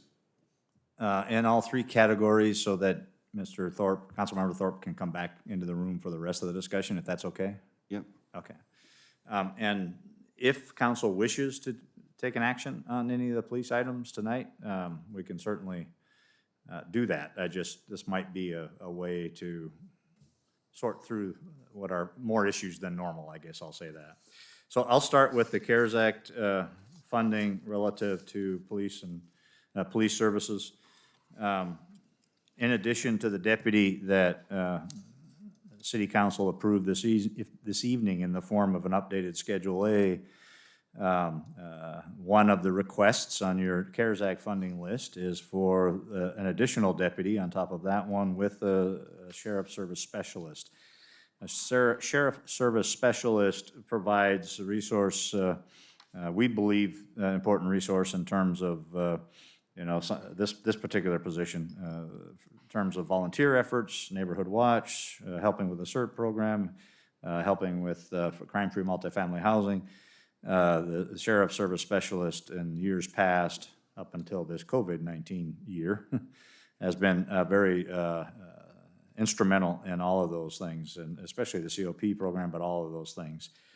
And of course, additional deputy for patrol, for proactive policing, and other issues as well. Then on top of that, there's another additional deputy over and above the one that was approved this evening, and one more that is in that previous line item. And again, I think the focus is going to be on proactive policing in an effort to mitigate some of the state issues like the one you heard of tonight. And so that would be the case there. Moving over to the standard form that you have filled out, and then we've added a couple of items based on input from individuals, from council members. In that form, which is the one that looks like this, the objectives and goals, that's longer, has more lines on it that are filled out. Again, individually, council members prioritize those items. We've incorporated those into the spreadsheet and averaged those out. You may want to reconsider those as we go through the CARES Act funding and the other issues, but in this larger objectives goals spreadsheet, there is a request to study models for providing police services. Is the current model the right model for Yucaipa? And so that's just a study process at this point. So the request is the majority of council wish to prioritize studying different models for police services. So those are the line items that are not public safety, but police related, sheriff department related in your goals and objectives. And I leave it to you if you wanted to talk about that more among council, and if not, I'm happy to answer any questions as well. All right, so we should start with, should we start line by line? So additional police officers, We'll just start there. I noticed that they're all ones. So this is just for And then, the, sorry, this is just for the additional CARES, CARES Act funding, right? that's CARES Act, correct. We'll get to that really quick. And Mr. Mayor, there may be someone in the public that wishes to speak on those issues as well. That's certainly. I know I do have a number of speakers, but I think they might all be related to one issue. Okay. Is anyone out there? I could be wrong. I could be wrong. There might be someone out there that wishes to speak on policing. Raise your hand. No? Okay. Okay. So should we just go through the first line item? Yes, I would. Okay, so I noticed that we have a 1 on each of the police services, and I think I put a 2. Really quick, the only reason I had put a 2 is because I wasn't sure if that was considering the deputy that we added tonight. Was it in addition to? Well, again, as we presented this to council several months ago now, we didn't know we were going to experience the kind of CARES Act funding that we did. So at that point, it was just a general discussion, although, of course, we had already made a decision, or you had already made a decision on the additional deputy for this fiscal year. Well, I'm all for putting as many police officers out there as possible, but I understand that there are constraints. Yep. I'd put 100, but we're not there yet. So I wouldn't mind changing that to a 1, considering what would happen with the CARES Act. Anybody else, you want to change yours? Are you good with 1? I stand by assumed the you're good with 1. Bob, you're good with 1? I think I gave it a 1, didn't I? Yes. Okay. Yes, I did. All right, so I think we're good there. Study models for providing police services. Is that something we need to look at? Yeah, the question there is, do you want staff to come back to you as we did with the fire department? We looked at models for providing fire services back in 2018, I think it was. We could hire a consultant to look at models for police services as we did in 2018 for fire services. That's the question. I think that's a good idea because, we want to provide the best that we can afford. And I'm all in favor of adding, police officers, especially I think, traffic officers is a big need right now. But I think we need to have a third party come in and do an evaluation on where we sit, where we need to be, and how we're going to get there. So are you talking about structural changes, or are you just talking about? The whole kit and caboodle, if you will. If we need to take a very objective look. I'm in favor, by the way, of maintaining our current contract. I'm very, very happy with the sheriff's being our police force. But maybe I'm thinking in terms of personnel needs and how we can improve our existing structure. So you're more looking at, just so I'm clear, more at operational changes, Yes, maybe, yes, not necessarily yeah. structural? Not, Okay. I'm not looking to replace the sheriffs. I would be very much against that. But I do want to have an honest look at what our services are now, if they need to be improved, how we can improve it, and again, how we're going to pay for that down the road. Okay. I concur. I'm not interested in changing the sheriff's contract at all. I'm always open to, operational changes that can benefit our city, absolutely. So I would support that 100%. Go ahead, Megan. I'm not sure we need a consultant to tell us that the state legislature just changed 47 and made it worse. I mean, bottom line is we've got a captain, we've got a lieutenant here tonight, we've got a sheriff. We need to put as many cops on the street as we can and keep them there. That's a fact. You don't need a consultant to tell you that. This thing's going south. This whole law, this whole criminal justice system is going to heck in a handbasket, and we need, I don't think we need a consultant to tell us that. We need more, as many cops on the streets we can get, in my humble opinion. What's your take on the sheriff's department? Well, the city of Menifee just went to a private police force, and I don't know what my take is on that. I don't know what my take is on that. I think that at some point, we're going to have to do something different. And I think we should do something different at some point, but I don't know what that different is. And maybe we need a consultant to tell us that? Is that what we're looking for, is a consultant to tell us that we need to look at some other option? Or do we need a consultant to tell us that crime is up and police services need to be enhanced? I mean, that's a no-brainer for me. So I worked for the sheriff's department for several years. And now I find myself in an altogether different position. I agree that the level of service the sheriff's department provides is professional. They combat crime in our community. I thank every deputy sheriff we have. And I think I want to see how this plays out. When we approve this deputy position we just discussed, I had requested that Captain Williams relay to the Employee Resources Division of the Sheriff's Department our unique needs at this current moment. I don't think we need a deputy who has spent a career in the jails and they're coming here now to, finish. Yucaipa has been known as a retirement station, and I don't want that. We're not that anymore. And so I want to make sure that the captain, if he has the ability, if there's contracts that allow him and MOUs with the bargaining units that allow him to pick the deputy sheriff that is best suited for our community, I want that. I just don't know if that's going to be possible. I want to make sure that, I guess only time will tell at this point. If the sheriff's department is able to allow Yucaipa to have more local control over our police force and being able to pick the appropriate law enforcement officer for our community, then I agree. The sheriff's department is where we're at, and we've had a great professional working relationship with them for decades, and we can maintain that.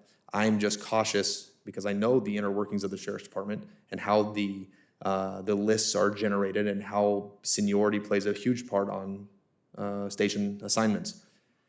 I guess only time will tell if we're going to see Yucaipa morph into a very proactive police force. As it relates to study models for providing police services, that's something that we should do, I believe, all the time. It's our citizens expect of us to constantly analyze and then reanalyze whether or not we are providing the most professional service and the most capable service of policing to them. I agree with you, Councilman Avila. I think the Sheriff's Department does a phenomenal job. But like I've said before, we're a contract for them. They will provide the service which we pay for. And I want to make sure that it is recognized that we are not the biggest contract that the sheriff has, so we may not get the level of service that other contract stations get when they ask for it. We don't have any bloodhounds in Yucaipa, and I don't know if we're ever going to get one. I know there was a time when the sheriff's department didn't have canines at all. Well, a certain station is allowed to get other items that we probably wouldn't be able to get, and we need to recognize that. There is a benefit potentially to local control, which is what Menifee has sought out. As of right now, I will defer to our sheriff's captain. He is our chief of police, and if he can provide us with that service, and the MOUs with the collective bargaining units are able to be recognized that we have unique needs right now that need to be addressed in a different manner than past and traditional services, then we can entertain that. But I think we should still be exploring all models, and I think a consultant is important. You're right, we need more policing. And in a time when across the country, defund the police was a thing only a few months ago, they're recognizing that that was a failed experiment. Yucaipa is doing something different. We're throwing more money at our law enforcement because we recognize that California's legislature has altogether lost their minds, and they're trying to eliminate consequence in our society. So we need to continuously have more law and order in our city because we value law and order in the city. And I think we need to look into having a consultant analyze our police force and whether or not we are providing the best service to our community that we possibly can be. I have Go ahead, David. a response. I appreciate your insight. I really do. That was interesting. I didn't realize that we are known as a retirement community and sending our most senior. To respond to Mr. Duncan's comment, I think we need to identify, not just keep putting police officers out on the, boots on the ground, but what kind of police officer? Maybe we don't need, I'm just throwing this, just pulling it out of my hat. Maybe we need more traffic officers and maybe not as many investigators because we don't have the need. I'm just guessing. I'm not speaking out of, I'm speaking out of school. But I think we do need to have a study. And I do agree, maybe down the road, and you are absolutely right, we should always be looking at ways of making sure we get the best bang for our buck. But I feel right now, based on my experience with the larger organizations, we get the best bang for our buck. And if we want canines, if we've got the money, we'll get it. Simple as that. So it's just a matter of how much money do we want to spend or how much money do we have to spend on police and fire and personnel, building safety. It's just how much money do we have to spend. So if I may, one option would be if, sounds like in terms of hiring a consultant, there may not be a unanimous thought on that item. One option is we have done over the years strategic plans internally for council to review, and the captain and lieutenant are certainly capable of doing that. We've probably done 3 or 4 since since I've been here. So that may be kind of a middle ground if council wants to direct that we go forward with an internal strategic plan rather than hiring a consultant. That's an option. I'm okay with that. That works for me. And we can always use that as a jump-off point. Yes, if we come back to you and you still want a consultant to further analyze, that's absolutely a good thought. That could be a jump-off point. Well, for me, it's cost. If the consultant is a couple $1,000, let's go with a consultant, but it won't they never are. I know how much right. they are, so yeah, let's do Absolutely. this internally. If I may, are you guys okay with that direction, or? I'm absolutely okay with that. I trust Captain Williams. I trust his judgment. I trust the sheriff's judgment. We just need to make sure that we counterbalance what this stupid state's doing. Yeah. Okay. So if I may, I'm reminded that it might be actually easier, more expedient, if we can prioritize the police services items so we don't have to come back to that issue with John, Councilmember Thorpe. My suggestion, I guess, or a suggestion might be to prioritize, it sounds like it's pretty unanimous on the additional deputy and sheriff service specialist. Is pretty unanimous on doing a strategic plan internally, at least as a jump-off point. My recommendation after adding the other deputy is perhaps to wait on the third deputy until you get through the rest of the priorities in the CARES Act funding, but to give staff direction this evening on the 2 that are pretty clear to me anyway, the internal strategic plan and hiring an additional deputy and additional SSS on top of the deputy that you approved today. Okay. Yeah, and Ray, I'm also not opposed at looking at, I know once they passed Proposition 47, we knew there were going to be problems, so that's why we allocated resources for, I believe it's 3 park rangers. Correct. And the point of that wasn't that they were going to be police officers. They're not out policing. What it does is it allows the police officers to not have to police the parks, and it kind of let up on them. So maybe there's other opportunities there. I don't know. That's a great point, and I'm glad to have the opportunity to talk about that just a little bit in the context of just police services and public safety. Yes, our 3 parks rangers, public works rangers, have been very actively engaged in enforcement issues, issues in the parks, and not only in the parks, but in our streets, especially in the uptown with annoyances, if you will, but also security issues to kind of relieve the police department of some of that. We are moving, not to have public works rangers have weapons, certainly, but moving into more of an enforcement era, if you will, with our public works rangers, additional training, additional tools, so that they are prepared. Also radios. We are going to purchase a couple of radios as well, so that we have immediate communication between the public works rangers and the police department. So we're moving in that direction to facilitate that public safety in our, enhanced public safety in our parks and streets. Okay. Can I ask just two more real fast questions? Did we lose an SSS officer? We had two at one time and we lost one. Yeah, if you recall, well, we had three and we went to two. If you recall, there was a period, year and a half ago, where there were some issues relative to their scope of work within the department. Correct. They were limited in what they could do, much more limited than they were prior to that. That has been resolved, and but during that time, we did, when the contract was updated and there was an 8% increase, at that point in time, there was an SSS that was eliminated as well. Okay, and finally, are our park rangers PC 832 public officers? Are they? Yes, I believe they are. Yeah. Okay. All right, so do you want us to move into the CARES Act?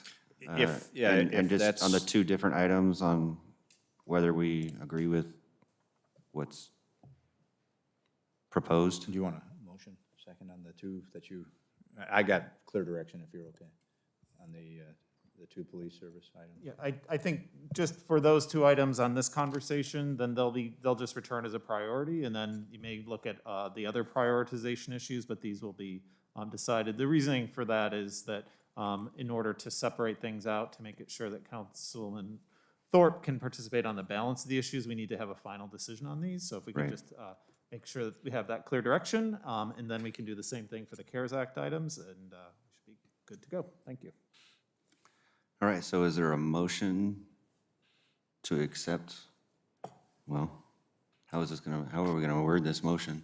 It would be to prioritize the deputy, the additional deputy, and the additional sheriff service specialist, and also direct staff to come back with a strategic plan generated by the captain and lieutenant, generated internally. Okay. Yeah, but hasn't John already voted?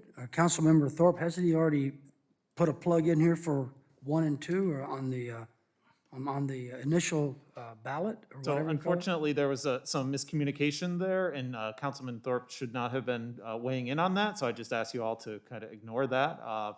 In the future, we'll be more attentive to that in these preliminary feedback steps, but for this evening, just ignore that information. It doesn't change the scoring significantly if it does at all. I make so moved as per the language articulated by our city council.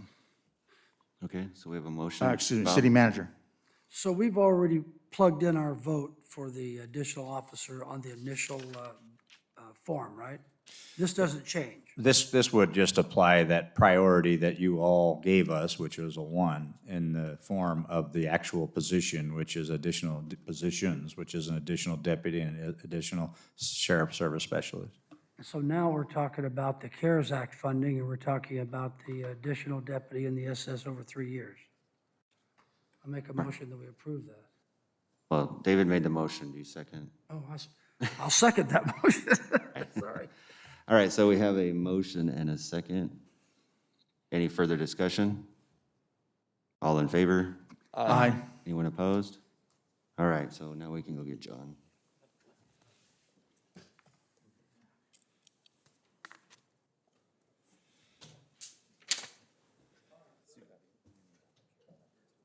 Yeah.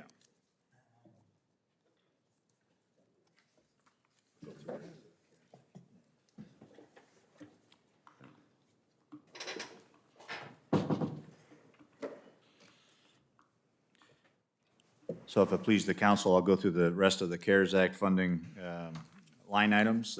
There may be others that I'm missing that council would wish to add, but I'll explain the ones that are on your list that we haven't already talked about. The first is buying down the unfunded pension liability by a certain percentage. And as a reminder to City Council, a number of years ago, the PERS changed their discount rate from 7.5% to 7% over the course of a few years. That created an unfunded liability for all cities and counties, where they may have had been up to date like we were in terms of our pension fund payments. That created an unfunded liability. Council, a number of years ago, probably in 17-18, I believe, can't say that for sure, approved a aggressive 15-year payment plan to mitigate that unfunded liability. And we have been making those payments for a number of years, several years, may have been 18-19, for several years. And so one of the items before you in the CARES Act funding is to pay down that unfunded liability a certain percentage. I wouldn't recommend paying it down entirely. I do think this year there may be a shift in the actuarial element of the payment, given that the life expectancy actually dropped for the first time in many years by a full year. So that will likely have an effect on a positive effect, I guess, on our payment relative to that element of the payment. The other element is, of course, their return on their investment. What is their investment return in their portfolio? So I wouldn't recommend paying it down entirely, but certainly a percentage. And we can come back to that as maybe the last item in your priority discussion, if you like, as we go through the others. Paying for the paramedic costs that are being subsidized by the general fund over a 3-year period. This is the first year where that has bumped up to something like $500,000 or $600,000, probably $500,000, moving to $600,000 over the course of the 3 years, estimating cost at $1.8 million over the 3-year period. A public art program, whether it be in roundabouts or in other areas of the street or parks, probably streets more than parks, a public art program. Next item is infrastructure to support economic development. As the council is aware, we have been successful, if you will, in investing in infrastructure that has led to economic development along the boulevard, to a lesser extent on Oak Glen Road, but certainly in phases of Yucaipa Boulevard with the road widening projects, utility projects, partnership projects, often followed by private investment, whether it was the piece between 5th and 7th on Yucaipa Boulevard, a piece down around 14th Street, or this most recent project between 15th and the freeway, where the large commercial, probably the largest commercial development in our history, is following that public investment. So that's just a generic line item that fits that type of category. The next item is a combination of community and Bryant Glen Park improvements, including ball field lighting and pickleball courts. As council is aware, there were some issues this past year at the Bryant Glen Park with the Little League in certain tournaments or games relative to lighting levels. Those lights that are at Bryant Glen are something like 20 years, I think more than 20 years old, 20 years since they've been installed. They were done with a lot of volunteer help, and the poles are not certified for modern lights, and so basically you'd have to replace that with new lighting, which is estimated to be $750,000, with $100,000 for pickleball courts. The next item was also prioritized by the Parks and Rec Commission, Flag Hill Park upgrade. Actually, one of the first projects I was able to work on many years ago was Flag Hill Park rehab, rehabilitation, adding the restrooms and the landscaping and the tot lot and all of that. But there wasn't enough funding to do the very end of the park, excuse me. At the time, it was always hoped that we would come back and finish that. And so that's what the Park and Rec Commission was recommending as well. That would be building a new wall at the end, probably bricks and some kind of plaques for folks that have been family members killed in action. So bricks for those that had served in general. Next item is rehabbing the Five Winds Ranch building. Council recently approved a phase of, sorry, I keep getting a choke in my throat here. Had recently approved a phase of there with the equestrian camping, group camping, in hopes that some volunteer effort would be brought to bear to help finish that part of it. What is recommended in this list for your consideration among the other items is the building itself, the pond area to the west of the building, and the landscape and parking that supports the building and the uses at the building. The next item is the cost of a medic squad equipment and a medic squad staffing over 3 years, minus the savings of going from a municipal staff to a traditional staffing. That savings is probably in the $400,000 range annually. The total net cost of the purchase of the medic squad equipment and the medic squad staffing over that 3-year period, minus the change to traditional staffing, is about $2.8 million. The next item is cost of IT improvements and enhancing security for cyber theft, and the majority of that is the IT investment for software to replace the land use software and the finance software, other softwares that has become outdated and not served adequately, not maintained adequately. If council remembers, they funded the first phase of that last year. There are 2 additional phases to fund. Total cost of $800,000 on that line item. A request came to add a PIO, and I added, well, I think there were 2 requests. One was a PIO from a particular council member, another was a grant writer. What I did is combine the 2. I think that that is a full-time position that would be busy, but a full-time position for public information officer / grant writer, and I would add grant administrator. There's work to be done after we write the application and submit it, and if we're successful, and making sure that we're dotting all the i's and crossing all the t's, and you've seen a community nearby recently lose some funding by not dotting the i's and crossing the t's for grant funding. So that grant writer would also be a grant administrator for the grants that we receive. And then finally, adding some additional video surveillance cameras, ALPRs, in the community.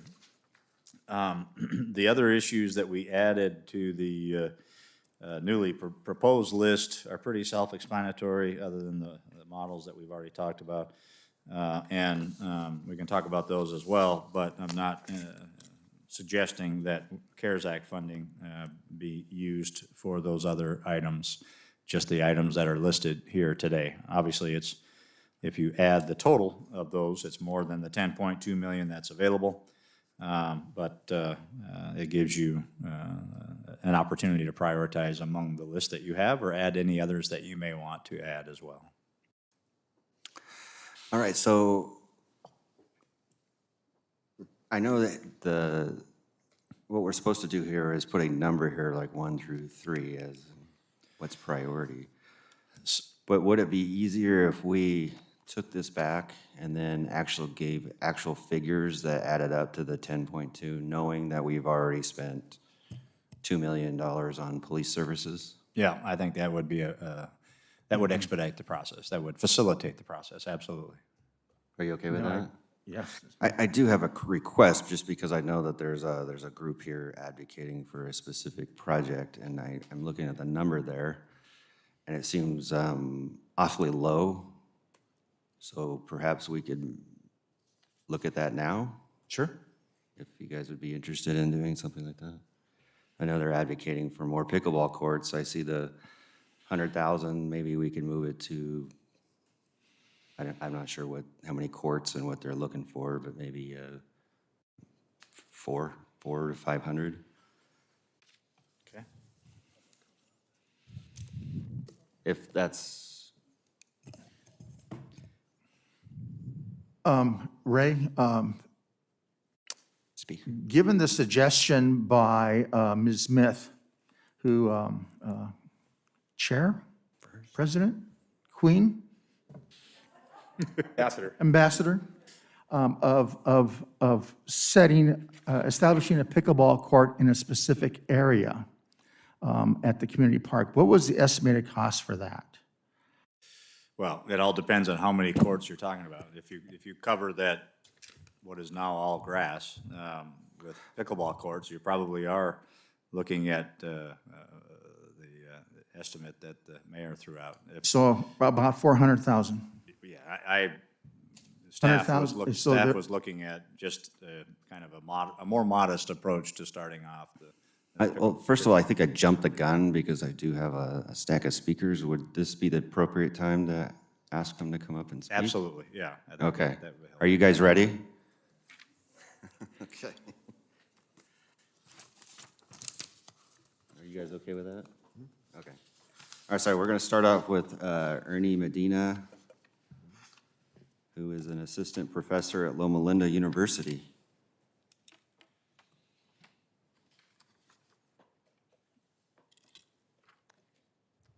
Good evening, Mayor Bogue and City Council members. Thank you for this opportunity to speak here tonight on behalf of Pickleball, the Pickleball Dream for Yucaipa and the Inland Empire. I think you've all received my bio that Ambassador Diane sent, so I won't go through all of that. But what is missing is, from that bio, is that for about 21 years, I was actually working at Beaver Medical Group. So I was coming up here to Yucaipa at the 2 different offices for teaching health education classes and seeing patients here. And if I had known about pickleball back then, I would have had all my patients learning the sport, because after seeing the impact of pickleball has had on the lives and health of players around the world, I believe that pickleball is one of the best public health interventions that we can provide for a community. At Loma Linda University, I've had a doctoral student who did her dissertation research on the health benefits of pickleball, and she found weight loss and better sleep were 2 of the main benefits among regular players. Pickleball is the perfect pandemic pastime. It's great exercise done outside with safe social interaction while physically distanced. Exercise is one of the most powerful immune system boosters and enhancers, and a strong immune system is what we need to protect ourselves against the coronavirus and other unwanted foreign invaders of the body. Pickleball protects our brain. Dr. John Rady of Harvard Medical School talks about 5 criteria for the best exercise for the brain, and pickleball has all 5 of them. He also researched a chemical in our brain called BDNF, brain-derived neurotrophic factor, which helps our brain make brain cells and more connections.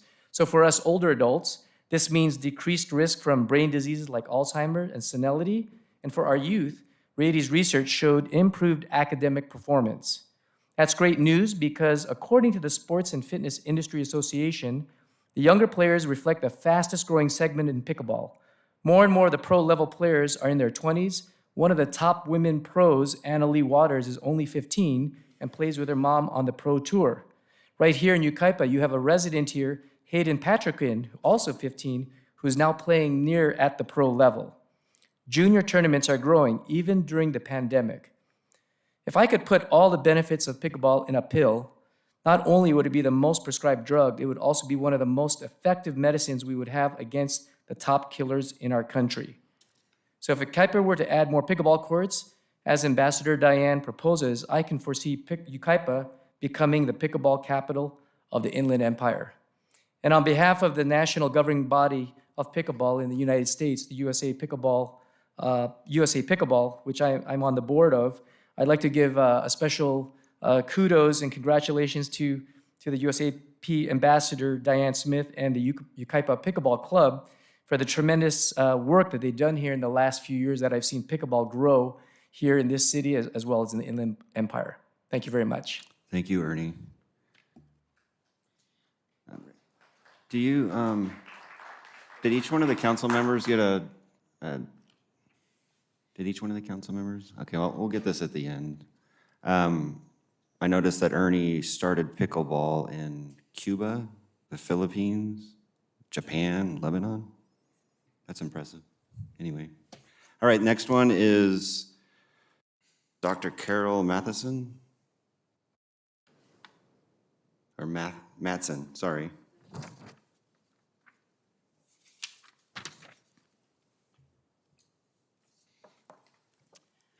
Good evening, Mr. Mayor, council members, and guests. I am Dr. Carol Matson. I hold a doctorate in educational leadership, a master's in counseling, and I'm a master practitioner for the Myers-Briggs Type Indicator.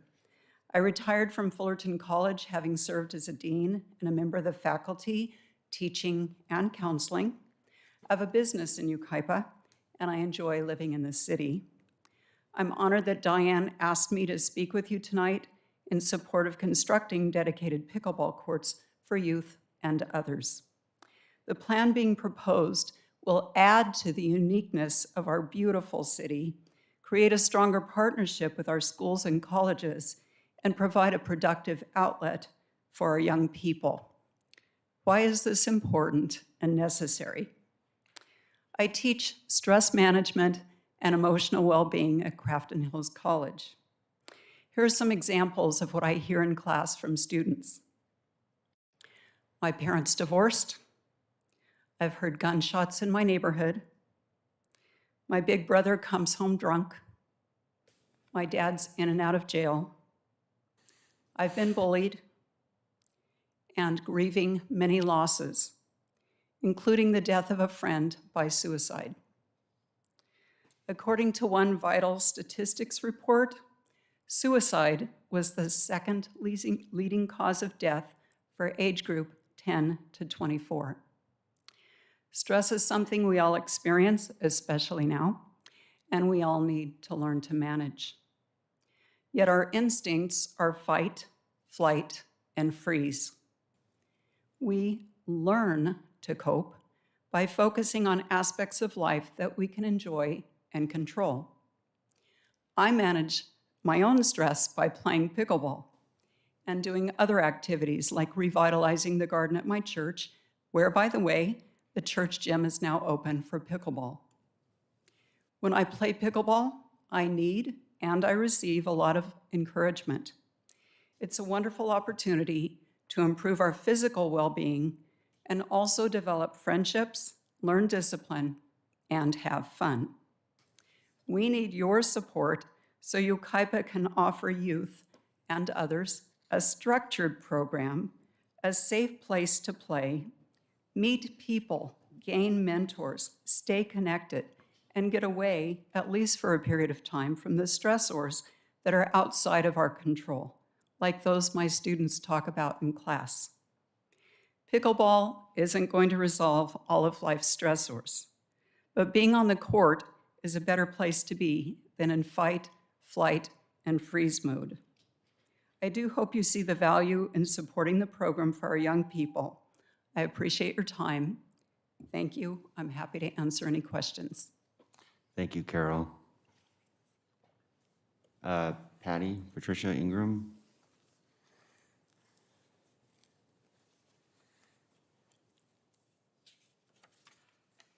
Good evening, Mayor Bogue, members of the council, and Yucaipa staff and residents. Many of you know me as a school board member and others as a 50-year resident of Yucaipa and the local engineer. But tonight I'm here as an avid pickleball player. Pickleball is generally thought of as a senior sport. However, it is quickly growing into a multi-generational sport. In my family, my son and grandson play, and we can all play competitively. Our club took the initiative to introduce pickleball to our local schools. We have some pictures of these events. Do you have that slideshow? And if it has music, you can turn off the music and I can keep talking. I'll go ahead just to save time. In particular, one of our special education classes asked if we could teach them, as this sport requires focus, physical activity, hand-eye coordination, and many other skills that these students need to improve their lives.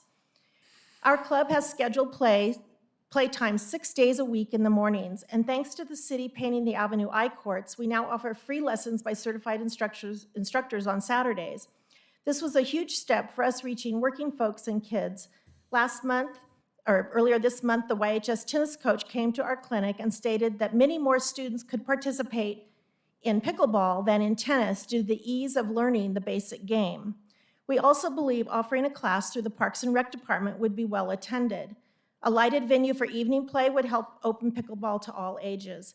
When space is often at a premium, it is good to know that 4 pickleball courts can be placed on 1 tennis court or on 1 basketball court. In 2019, there were an estimated 3.3 million players, a 650% increase over the previous 6 years. That year, we had a tournament at Crafton Hills College with 12 courts. We had 67 teams enter. In 2020, we planned a tournament again at Crafton that had to be canceled due to COVID. However, the early registrations were coming in as far away as Bakersfield and San Diego. We expected more than 100 team entries. There is an economic impact from pickleball tournaments to our city. Several studies estimate that for every competitor per day, they spend an average of $40 to $60 in the community on food, gas, and other retail expenses. Indian Wells, near Palm Springs, currently hosts the multi-day USA Pickleball National Championships. They had 45 courts and 2,200 registered players in 2018 with a payout of $80,000. The oldest competitor was 90 and the youngest 9. This is a growing family sport that will bring a healthy activity as well as revenue to the community. So thank you. And I mentioned in my email about the Arrowhead courts, and so I did bring a picture of those that you can share with the council. And I have some other information on that if the manager is interested in that. So thank you. Thanks, Patty. Jeff Chavis? Correct me if I'm wrong. Thank you. Chavis. Chavis. Hi, good evening, Mayor, council members. I won't go over the bios. I guess you have that information there. But you got the email. I was a 300-pound guy 4 years ago. So this sport's been great for me. My name is Jeff Chavis, and I am here as a member of the Yucaipa Pickleball Club. I've owned and run businesses my entire career, so I tend to be a numbers-driven individual. In other words, show me how and why something can be viable, and I'd consider investing my time and money. And in my opinion, pickleball is the investment of the next decade. If you haven't, well, and you have heard the phrase already this evening, pickleball is the fastest-growing sport in the world. If you look at history and examine the growth and changes in pickleball, 10 years ago, there were about 200,000 players worldwide. Today, you heard there's almost 4 million players. You couldn't buy a paddle online 10 years ago and pay for it with a credit card. Today, there are over 100 paddle manufacturers, numerous sites to buy equipment, and ESPN recently announced it'll be televising 2 pro pickleball tournament circuits with prize packages from $25,000 to $150,000. Google pickleball, and you'll receive 30 to 35 million search results. YouTube has hundreds of instruction on how to play videos. At the coaching clinic I attended last December at the Newport Beach Tennis and Pickleball Club, there were a number of area tennis pros getting certified to teach pickleball. These pro instructors obviously see the monetary advantage to adding pickleball instruction to their programs. And to me, these are obvious indicators of the direction the sport is trending. So what does that mean for the city of Yucaipa? Well, having a dedicated pickleball facility will not only allow us to offer numerous programs for our community at all age levels, it also gives us the opportunity to organize tournaments, bringing players from Corona to Palm Springs, and pickleball players spend money. I won't tell you how much I spent on paddles because my wife is right behind me in the audience. But a great example of what's happening is the city of Opelika, Alabama, population 30,900. They started with 4 permanent courts, quickly go to 12 permanent courts, a public play. They hosted a tournament with 325 players, 70% coming from over 80 miles away. Their tourism bureau said the tournament had over $100,000 of economic impact on the community. And they have plans to host 3 tournaments this year. Locally, the Loma Linda Pickleball Club hosted a one-day tournament that attracted 200 players over 26 courts. Others will speak to the huge advantage this sport can afford our youth, but as a past coach of multiple youth sports, and given the small space requirements, affordable cost to play, and inclusive nature of pickleball, I can tell you with confidence that this will be the next big sport in our schools. Securing a permanent facility now will not only benefit the current diverse group of players, but will serve to further open the door for growing the sport within the community, within the youth of our community, as well as having a positive economic impact on our businesses, which we need right now. Thank you very much. Thanks, Jeff. Richard Rios.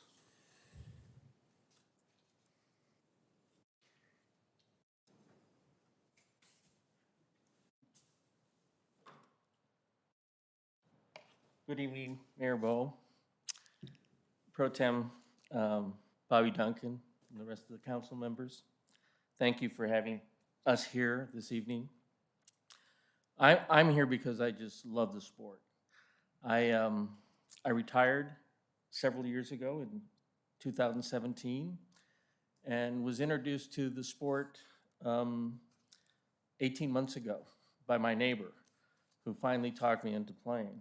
And it's been wonderful for me. It's a great sport to retire into, and I've had a ball. I'm here to really talk about the impact of pickleball on the community, this community. If I can find my glasses, I can read my notes here. Should I start? Just let it run. It's okay.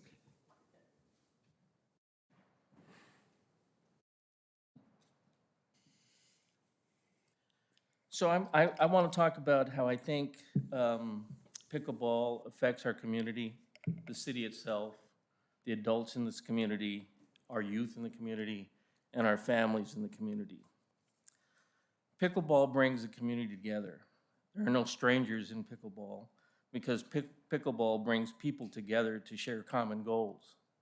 Some of those goals include the following: the desire for physical activity, and for some activity for health reasons like lowering A1C numbers, lose weight, maintain a healthy weight, while others in its continuation of a lifestyle that encompasses regular physical activity.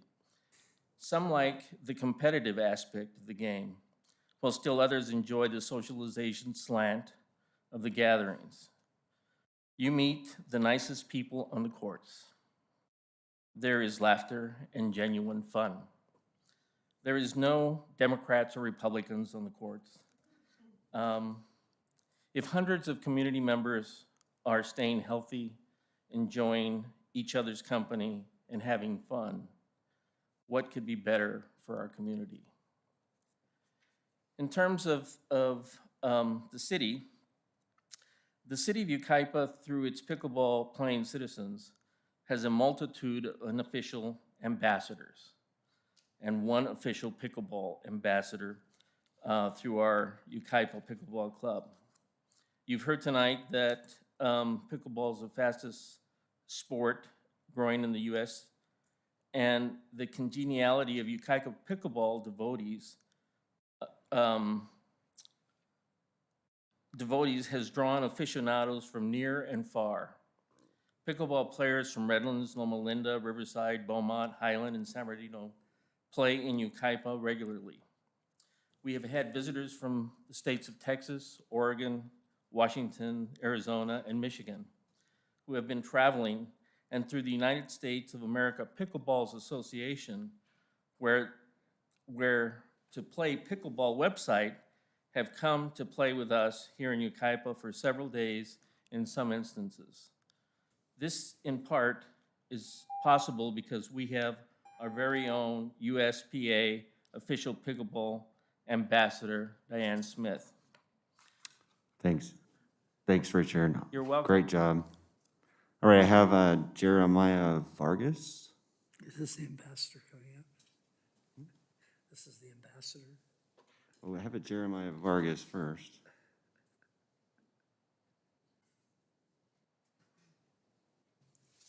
Is he the ambassador? I told Jeremiah that I would come down and introduce him. Okay. He is one of our youth players that has learned how to play pickleball on a Saturday morning. And he and his older sister have been, and his mother, have been playing with us for almost 2 months, I'm guessing. I'm not sure. But could we run the video of the kids playing right now? Yeah, that's it. And Jeremiah stars in this video.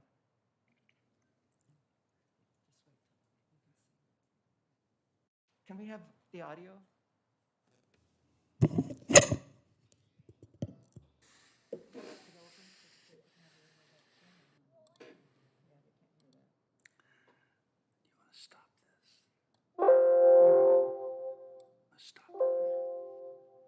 This is my sister Kenley.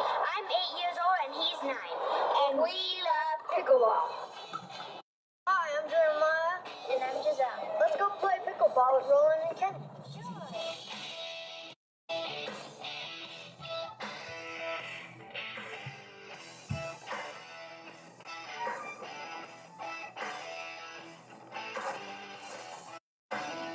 Hey, what are you kids doing?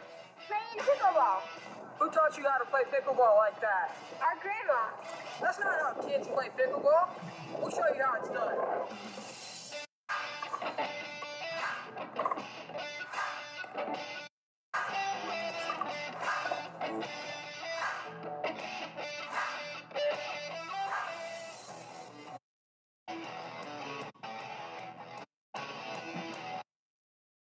Thank you.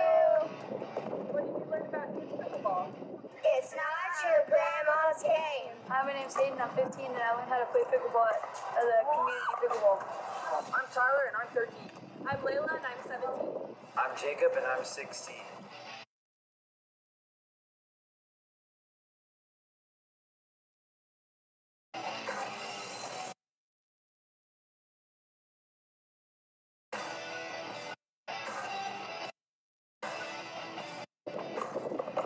Have you won any medals?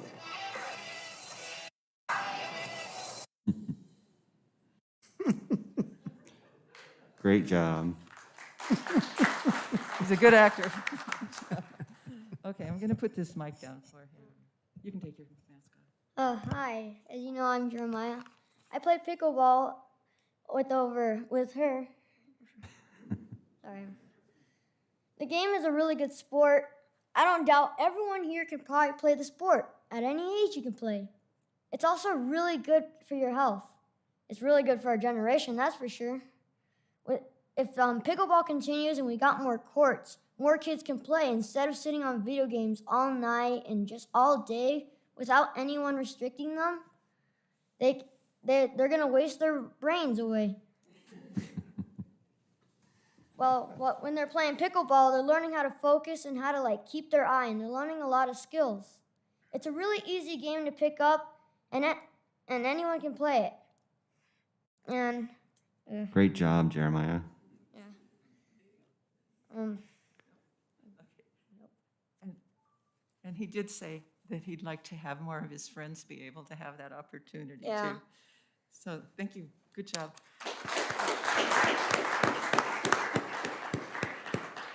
Good presentation. Now I'm going to have Diane Smith come up. If I had been smart, I would not have come back after Jeremiah. I would have gone before, because he's going to be a hard act to follow.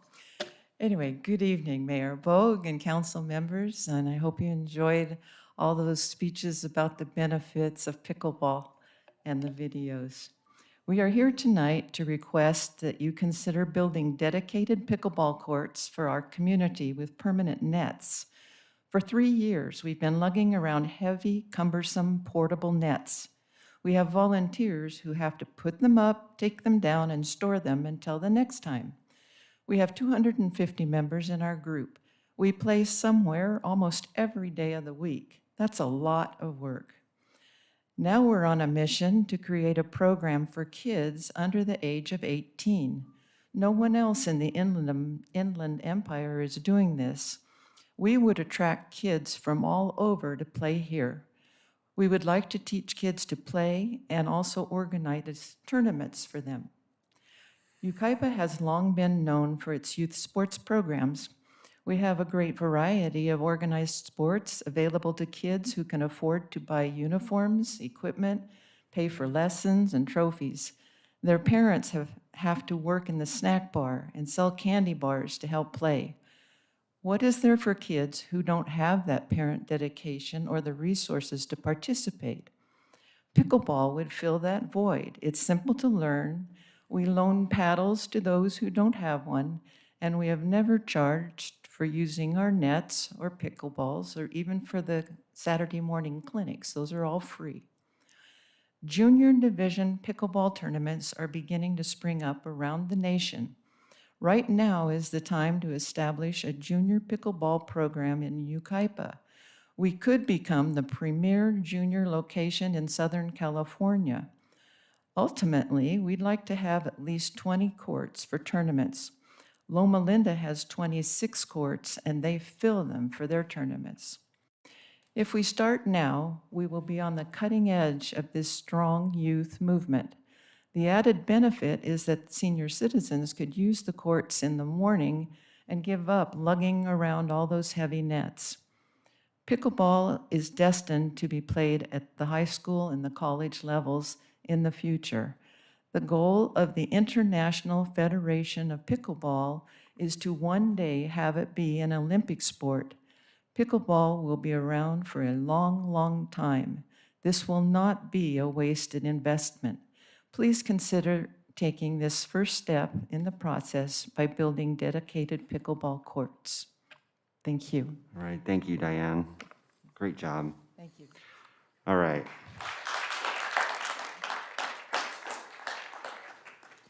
So that actually takes us back to the CARES Act funding. And I know we were discussing perhaps pushing off the funding and picking up, having each council member decide how much to allocate to Yeah, each. I think that would be a good way to go. Let me just, we did a little math while you were, while the speakers were presenting. And we think that 400,000 will buy something like 12 courts. So just to give you We have an area allocated for that, an area? there's enough room there for 12 Enough courts, room for 12 certainly. courts? Yeah, if it wasn't, I don't know if it was part of the discussion this evening, but we are aware that the idea was to add pickleball courts to the west of the existing parking lot in the community center, the one closest to Oakland Road. And so Right. we think there's plenty of space there. Okay. I'm okay with that, and then perhaps we could come back, and if it needed to increase, we could at the next council meeting. Are you guys okay with that? And so we would. Do you need a motion and a? I think I've got. Can we just to clarify, first, Ambassador Smith, you've done an amazing job, I think, in taking what was an idea being discussed and truly giving this the voice that it needs to make our jobs easier up here. Phenomenal job in organizing your troops and bringing this to our attention. I don't think there was any doubt that by anybody up here that there's a need for or a strong desire for pickleball in our community. But can I just ask, what kind of investment were you looking for from the city?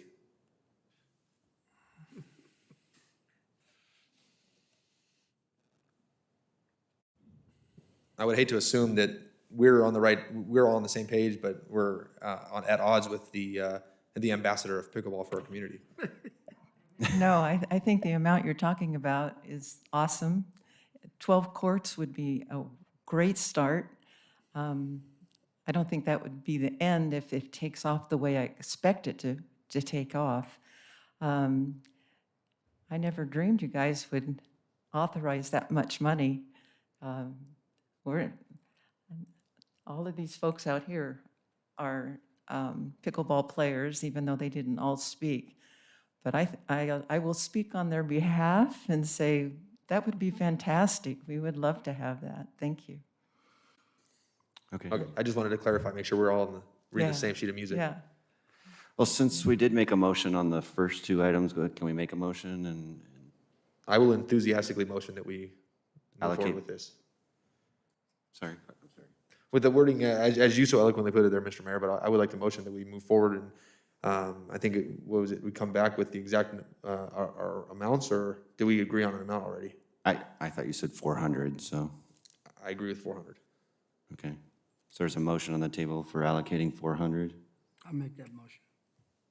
You second? I'll second it. There it is, first and a second. All right, so we have a first and a second to allocate that amount for the pickleball courts from the CARES Act funding. Any further discussion? All in favor? Aye. Aye. Anyone opposed? All right. So that takes, Just to say that this is probably the most perfect way in which to spend the CARES Act funding. It's a great capital investment, and it'll take us through the years, as opposed to some of the other things that we might have to come back and seek allocations for, to continue its operation. So congratulations to all of you. all right. So now we have other items to discuss, correct? Well, we'll bring back the rest of them at the next council meeting, but are we going to go back up to revenue? I would say, well, yes, that we can talk about the revenue enhancement, but just to clarify what you would come back with the next meeting, we'll recirculate the spreadsheet without the police or public safety, well, without the sheriff's department, police department issues on it, and seek numbers from each of you in those columns in terms of the rest of the priorities. It'll have a plug for the $400,000 for the pickleball courts, and then you'll fill out the others up to 10, that add up to 10.2 million or thereabouts. And I think I would suggest that the unfunded pension liability at best be the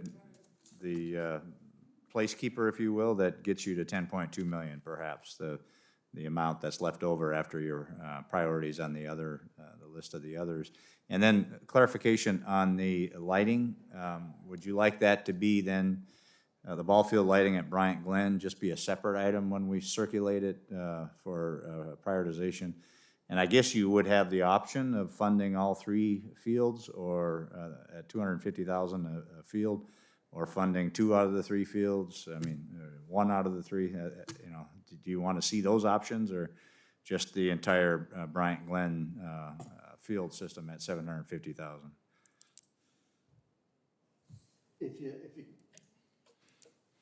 If you cull it out and make it separate, then we can adjust our numbers accordingly.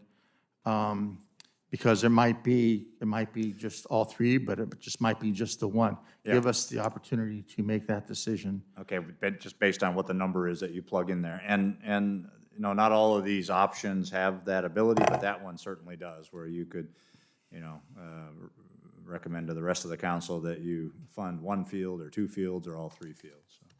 And that's just for the ball fields. That wouldn't include any lighting for the pickleball courts No, now or anything, tennis courts, just the ball fields. Just the ball fields. Okay. Yeah. So, and the estimate I gave you was only for surfacing. It didn't include lighting at this point. So if you wanted lighting, obviously that would be less courts. Right. With the same amount. In regards to the lighting, did I hear something about there wouldn't be any more Little League sports going on until that lighting was able to be taken care of? They can play daytime hours or early evening hours. Obviously, there is some lighting there that just doesn't meet their standards. So, you know, they have been practicing with that lighting, but any tournaments or games that are played at night, they wouldn't be able to, according to them, wouldn't be able to use the fields. Do they utilize all 3?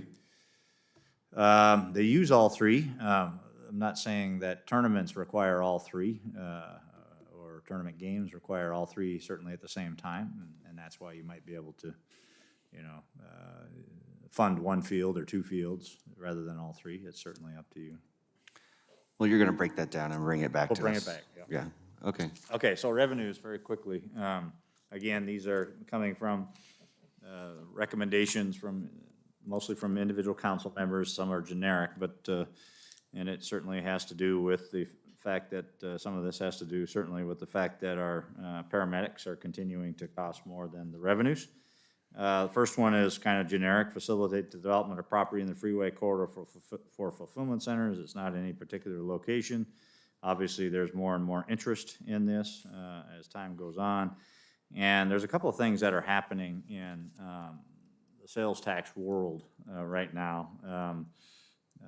Amazon, of course, is the biggest player in this market, and up until now, their funding, their sales tax revenues have all been distributed through state formula and goes to county and the cities in that region.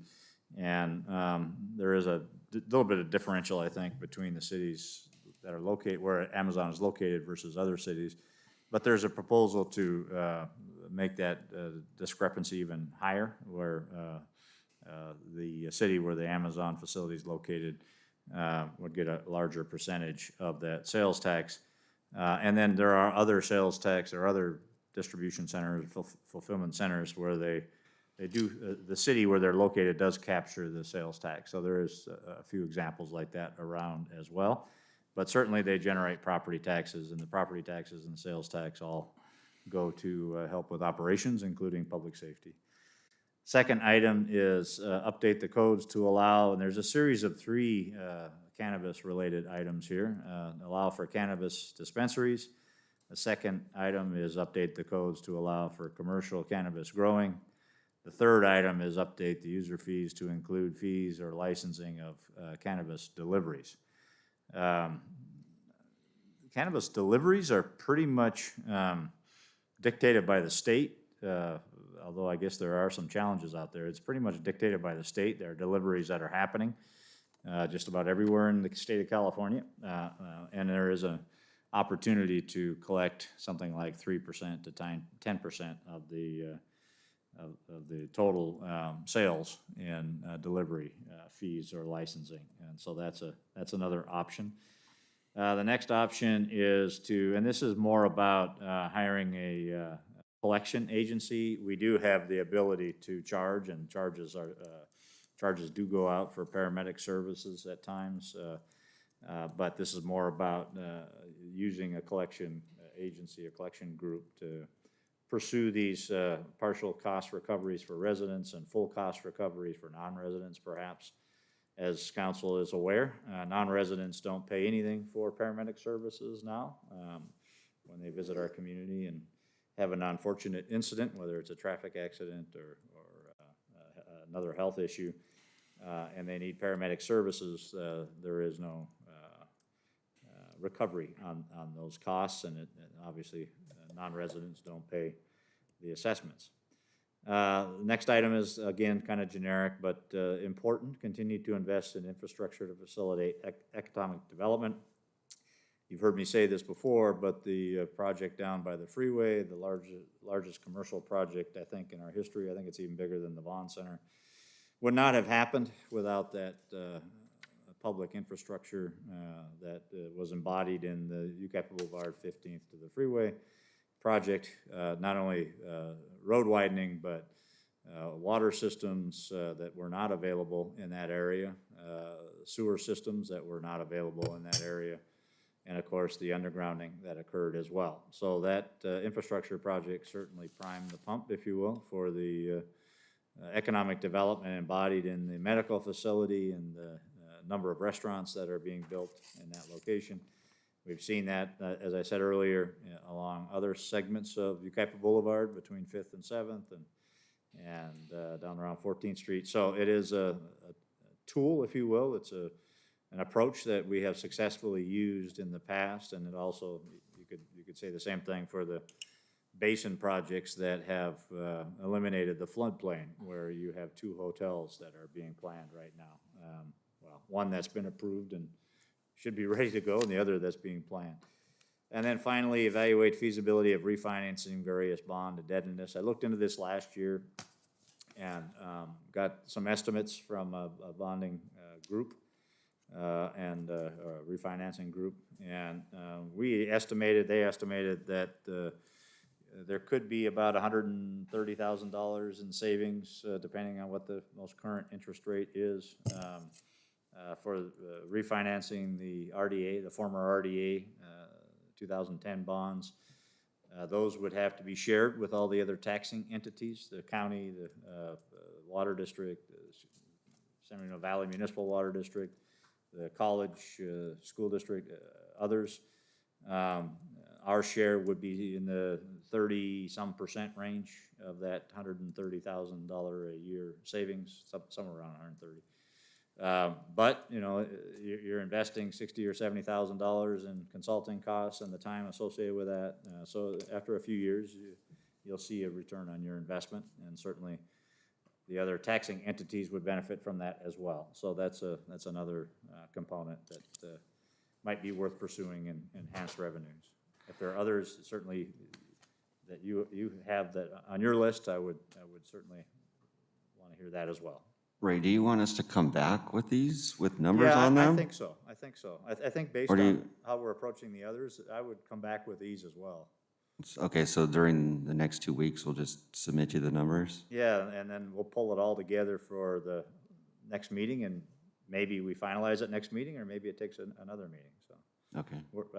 We've started a little early. I think we've got plenty of time. Okay, so going back to the original goals and objectives, what are we gonna do here? You could certainly reprioritize those as well. I can talk a little bit about the other new items. We've talked about the one item, the police service item, but I can talk a little bit about the other two. And perhaps Chief Malnowski would like to talk about the models, the further study for models of fire. In the CARES Act funding discussion, we talked about the medic squad and both equipment and staffing as being one of the options offset by a savings associated with municipal staffing versus traditional staffing. And perhaps Chief Malnowski would share with us a little more about municipal versus traditional staffing, if that is something you'd like to hear. Do you want to do that tonight or in the future? We could do that just so you understand more about it before you prioritize it and then give it back to me. So I think it would be helpful if Okay. Chief Malnowski I think spoke for so. a few minutes on that.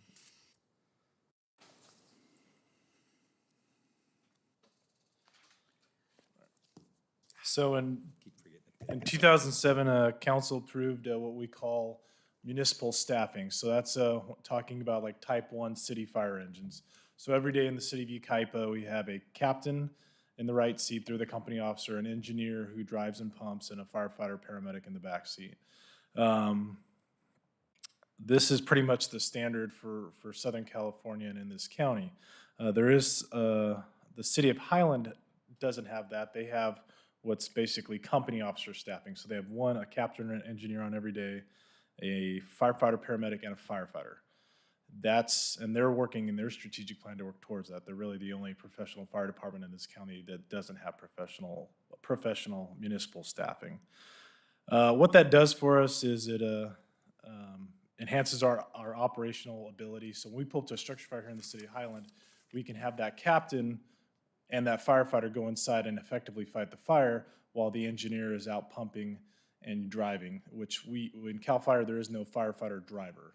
That's not an option for us. So firefighters can't drive, we can't use that as a model. So if the captain or the engineer is the only company officer on the engine, we're sending in 2 firefighters unsupervised into a fire, which is dangerous for our firefighters, why it's not the professional staffing model for anywhere in the country.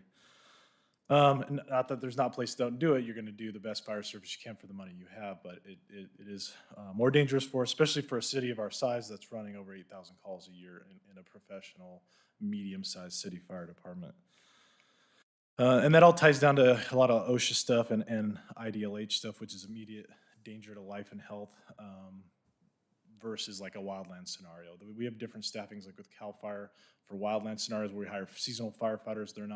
They haven't gone through necessarily I mean, at this point, they all have, but we send all our firefighters through Firefighter 1, Firefighter 2 Academy. All of our engineers have an engineer academy because it's municipal staffing. We're dealing with not just a wildland fire where you're going up the side of a hill. Not to dumb it down or anything, it's inherently dangerous as well, but. And they also send an officer with them to, usually an engineer or captain, to supervise the hose lay operation or whatever the assignment is. Correct. And that's a little bit different model because it's not a structure fire or a confined space rescue or a hazardous material and stuff we would deal with in the city that our typical wildland engines aren't dealing with. So in Highland, the model they have, if they show up, there's only one driver who's also the company officer. The 2 firefighters have to go in unsupervised. The next engine has to go in and supervise those firefighters. So now they're essentially utilizing the first 2 engines to do what our first engine does. So that model requires more mutual aid. Our typical staffing is 4 engines minimum for a structure fire. So we have to get a mutual aid engine, which is typically our CAL FIRE seasonal engines if they're here, or we need to call Cal Mesa or Redlands, depending where it's at, for every single structure fire. We would essentially need to double our mutual aid request every single structure fire for residential, and then commercial would go up quite a bit. So it is the industry standard. Obviously more dangerous to firefighters. The recent burnover in Indio was 4 firefighters inside before they eventually got and they had traditional staffing there, but through a mix of things, there was 4 firefighters inside. You just don't have that company officer, that captain who is at that level. So to kind of liken it to the police department, it's essentially taking half your corporals, your sergeants, your watch commanders, and replacing them with deputies and expecting them to to operate at that same level. It's not an ask you can do. It would essentially reduce our supervision in half. So also these captains, one of the studies in the Citygate draft study was administrative support for the fire department, which we started working towards that. Then COVID kind of hurt that, but the captains carry out duties every single day. We have $1 million fire engines make $1 million decisions, and they support that administrative load. We don't have administrative levels to support the fire department externally. It's all internally, the guys who are running 8,000 calls a year who are carrying the load for myself. So I function as the fire chief and the battalion chief. So the admin part, the operational level, all the grant writing, finance, everything we do internally, it's on the fire staff. Some of the other considerations, and sorry, there's just a lot to this. Talking to my bosses, if we were to possibly go back and negotiate the contract, since the contract has like 4.5 years left on it, we just did the 5-year Schedule A. The standard staffing now for CAL FIRE is 3.11. So what that means is every seat, and we have 9 seats in the city, we would have to have 3.11 staffing. We currently have 2.67 staffing. So, and 3.11 is the standard pretty much everywhere. It doesn't matter everywhere except for like our current contract, any new staffing, because any other department, anywhere local around here runs a 56-hour work week. We run a 72, and that's how we save money. We essentially have 2.33 staffing versus 3.1. So we have, here we have 7 shifts versus 9 shifts. So we save those extra 6 positions, and if we renegotiate, and I don't know, just the bosses are saying that may be a possibility because that's what their new standard is. We may be subjected to that, which definitely wouldn't save us money. It'd create that many more positions. So some of the other factors to look at is, like I said, it's not just me saying this. It's in the Citygate study. The IAFF, NFPA, our ISO could be affected as well too. Our insurance service organizations model, we're at a 3, which is good. And as we're following along the strategic plan, which we've kind of talked about in the public safety committees, we will foreseeably be at an ISO 2.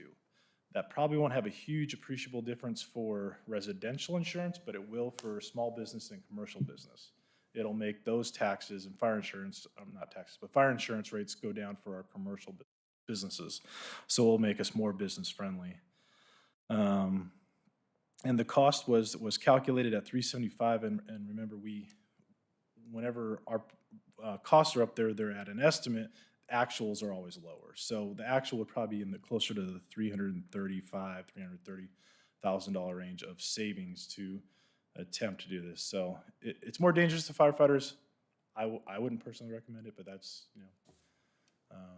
your option as the council to seek that. So hopefully that kind of shows you what that is. So, and the other thing was to add a paramedic squad, which we've talked about, and fixing the paramedic budget. The paramedic budget obviously measure Y was a 10-year fix, and there's no escalator in there, and that's why, and you guys, beating a dead horse, we went through all this with Measure E.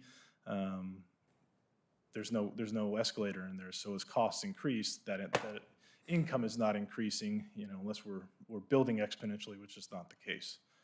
So one of the other things on there too was the paramedic user fees. So that is an option. There's places in Riverside County utilizing it on top of their paramedic assessment, and that depends what you want to do with it. It could be a huge range, but could be $300,000 to $1 million a year.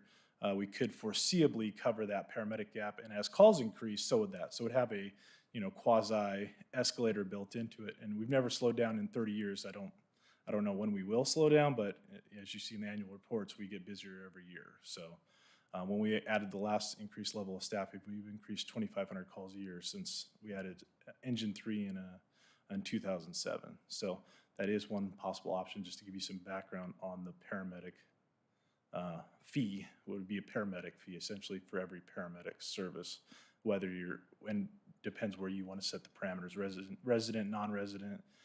We wouldn't get much from non-resident, but we'd essentially have to, if you wanted to cover that gap, we provide a service fee for a paramedic service on top of our paramedic assessment. So a lot of information to throw at you. Hopefully that wasn't too confusing. All right. And we're not making any decisions tonight, so thank you for the input. You have something? Everyone good? Thank you, Grant. I just have one more point of clarification, if I could. County line drain is already, the county line drain improvements are already being accomplished with a joint project with Calamasa, if you recall. This would be additional improvements further east, the upper end of county line, if you will. But we are already moving forward with the design of improvements for county line, generally between, 5th and the freeway, 3rd and the freeway. This would be further east, so. Okay. All right, so are we finished tonight I think so. for now? We'll circulate updated information for you to consider before next meeting. Ray, sir, if you can, with respect to the updating the codes for cannabis and licensing, can you submit or pass out to us information about what the impacts are and what the benefits? Maybe do a little pros and cons on this? Sure. That was going to be one of my questions, is that we need to have some sort of analysis, and Yep. for me to make a best call I can. We'll give you some, a range of estimated revenues from the different sources based on what other cities are seeing, and a range of impacts that Chief Williams will be involved in, I think, so. Also, on that note, if our city attorney could maybe provide us any insight in any legalities or cities around the region that might be trying to fight this and facing any obstacles, whether or not the courts are going to allow cities to just flat out say, no, you can't operate any cannabis type businesses in the city, and if that's going to be allowed. I think so that that's existing right now. It's our option, with the exception of distribution. I think that's allowed. That's generally correct, and there's been some lawsuits and challenges with respect to delivery, so that area is in a little bit of a flux, but glad to provide an update. Well, that and coupled with the, I guess fairly recently, the talks on the Capitol Hill regarding federal legalization of it, how much longer are we going to be able to just, cities are going to be able to say, we oppose it on a moral level and we don't want to have it, and if that is a good enough reason in the eyes of the courts to oppose a business, and any legalities that are associated with it. When we come back, we can have our attorney give us some insight on that matter from the legal standpoint. All right, so that takes, anything else? Is everyone good? You good? Okay, that takes us to announcements. Are there any announcements? John, do you have anything? David? No, I do not. Bob? I'm excited about taking up pickleball. Do you have anything? Nothing, Mr. Mayor. All right, so we do have a closed session. We do. Thank you, Mr. Mayor, members of the City Council. We have a number of items that are listed on the agenda regarding conference with the city's real property negotiator. There are 12 different items. Each of them are listed on the agenda. I'm not going to read all of those. Common theme, Mr. Casey is the city's negotiating party, and then the other interested parties are listed on the agenda. We'll be discussing price and terms of payment and don't expect reportable action on any of those 12 items. We have 2 additional items, which are a conference with legal counsel regarding anticipated litigation. One is potential initiation of litigation pursuant to paragraph 4 of subdivision D of 54956.9. The other is regarding significant exposure to litigation under subdivision paragraph 2 of subdivision D of 54956.9. And we do not expect reportable action on those items either. All right, with that, we will close the city council meeting.